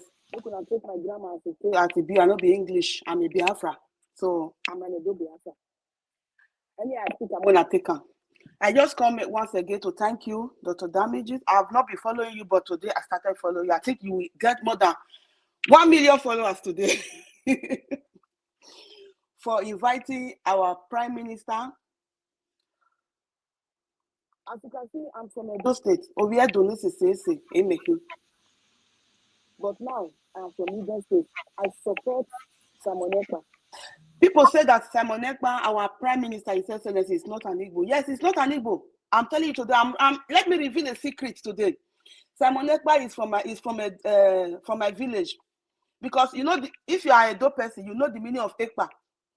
Ekpa. Let me tell you the meaning of that. Ekpa means blow. So that blow is they give out to the Nigeria terrorist country. Woto woto. So as we said, because one of old soldier that came here, he said that he don't write constitution. Yes, you will use that constitution to help Nigeria after we don't come out. Because what you are seeing in that contraption, the Biafra have already left. It's only our shadow you are seeing them. On the 2nd of December, I will be in Finland to take my tradition. Sorry for my cough. To take Edo, the entire Edo, to Finland. Let me take some water. To support His Excellency Simon Ekpa for the freedom that he's taking us to. Because we all know that Nigeria can never work as a contraption. People that still have hope that Nigeria will work, please stop deceiving yourself. If Nigeria cannot work for more than 60 years, what makes you think that it can work now? So let us join hands together. We that are the supporters of our Excellency Simon Ekpa, let us join hands together and support him. Everybody go and buy your ticket and come to Finland. Me, I will be there. So I want to send a message to my Edo people, please. Simon Ekpa is an Edo man, so you people should go and support him. Ekpa means Ekpe Duma. So he's giving that Ekpe Duma to the Nigeria terrorists, politicians. All right, Becky. Thank you very much. Thank you for accepting me once again. God bless you. Thank you. And you will live long. And you yourself, you will enjoy Biafra. Even me, I will enjoy Biafra. Thank you. Look at the time now. It is midnight. It is dark in my area, but I'm still at work. All right. Thank you. And I'm going home alone today, but that cannot happen in that contraction called Nigeria. God bless you. All right. Thank you. We have to end it here. I just want to hear from forefathers, and then I share the link to the next show so you guys can switch over to that show and join. So forefathers, you have the final word. Yeah, thank you, Dr. Rudolph, for giving me the privilege, really, because I know you are about to leave, and because I'm a moderator, that's why you let me. So it's all good. Thank you. I appreciate that. And greetings to all the people on the panel, the chat, and to the viewers. I didn't hear a lot about what he said. It's a shame that he didn't show up during the weekend when most people are paying attention to what is going on here. And but as much as I've know about what he has done in the past, and seeing him on the panel with the white Jesus and foreign flags next to him, I wonder why our people follow this kind of people. I really wonder how you can see that type of person and you think that person actually is fighting for you. Just that symbol alone tells you everything you need to know. Them, and personally, from my position, them and the government, him and the government, they are not any different. They are damaging the people. What does he offer the people other than suffering? What does the government offer the people other than suffering? Does he have a vision? Has anybody bothered to ask him about the vision that he's painting, that glorious future that he's painting for the Biafran people, other than trying to fight the government to a standstill? Like sometimes Showore wants to kill all the corrupt people, but there's nothing after that. This is why people don't follow people like him, because they are not there to help you. They are just there to, maybe he believes in something, maybe he believes in it, but he's in a foreign land, worshiping a foreign Jesus, carrying foreign flags, telling you all these things to go and cause problem in your own land. And people are believing him. Man, we really need to ask ourselves some deep questions. I know things are bad for us in Nigeria, and we don't have any direction. We don't have leadership. Nobody is giving us any direction that we need to go. I understand that. Maybe that's why he has followers. But that is why we are all grown-ups here. We need to be working hand in hand to make sure people like this don't go and mislead our people. He's not, Ojukwu is 10,000 the man he is, and even he couldn't succeed in what he's doing. What makes him think he can do anything? He's just causing problem for Nigeria. And tomorrow, when foreigners see him, they want to use him to destroy our people. They will call him and say, "Come, you know that the man wants to fix your country. I will help you do what you want to do," and they will cause trouble inside Nigeria. These people are agents of chaos, and we have to be careful when we lend our support to them. I know Nigeria is frustrating, but be careful. Look at the symbols behind him. It's not for you. Our ancestors. There's a reason why I chose that name, because I don't want to forget. Our ancestors will be rolling in their graves when they see all those symbols around him, because those symbols buried thousands of them. Many of them perished in the ocean because of those symbols that he's worshiping. I'll leave it at that. All right, thank you. The next show, I share the link. You can join. Is a continuation of the look back at what happened here, the issues, why we brought Mazi Simon Ekpa to be a guest here. I just want to make use of the opportunity to thank everybody for joining me, and to say that we will continue to have conversations from multiple points of view. I'm very hopeful that one day we will get President Bola Tinubu to come here and be able to tell us what's going on. So we're looking at the government side, people who work for the government, to also come and air their view on this platform. So on behalf of all the people that helped behind the scene, I thank all of you. Forefathers, thank you very much. Electricity, thank you. Becky, thank you. Ikolola, thank you. Samuel Namde, thank you. And Maxwell Veen, thank you so much. I appreciate all the people. I've not spoken. I've not spoken. I know. Dr. Damages. I know most people didn't speak second time. I'm just closing this stream. We are going to go to the other stream for those who want to. But I thank everybody for joining us, and all the new people that joined us today. We appreciate you. Thank you so much, and I will see you on Saturday. Take care.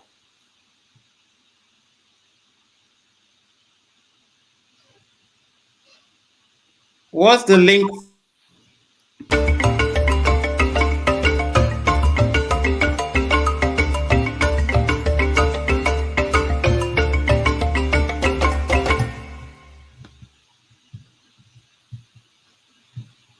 What's the link for the other channel, so I can ask forefathers some questions?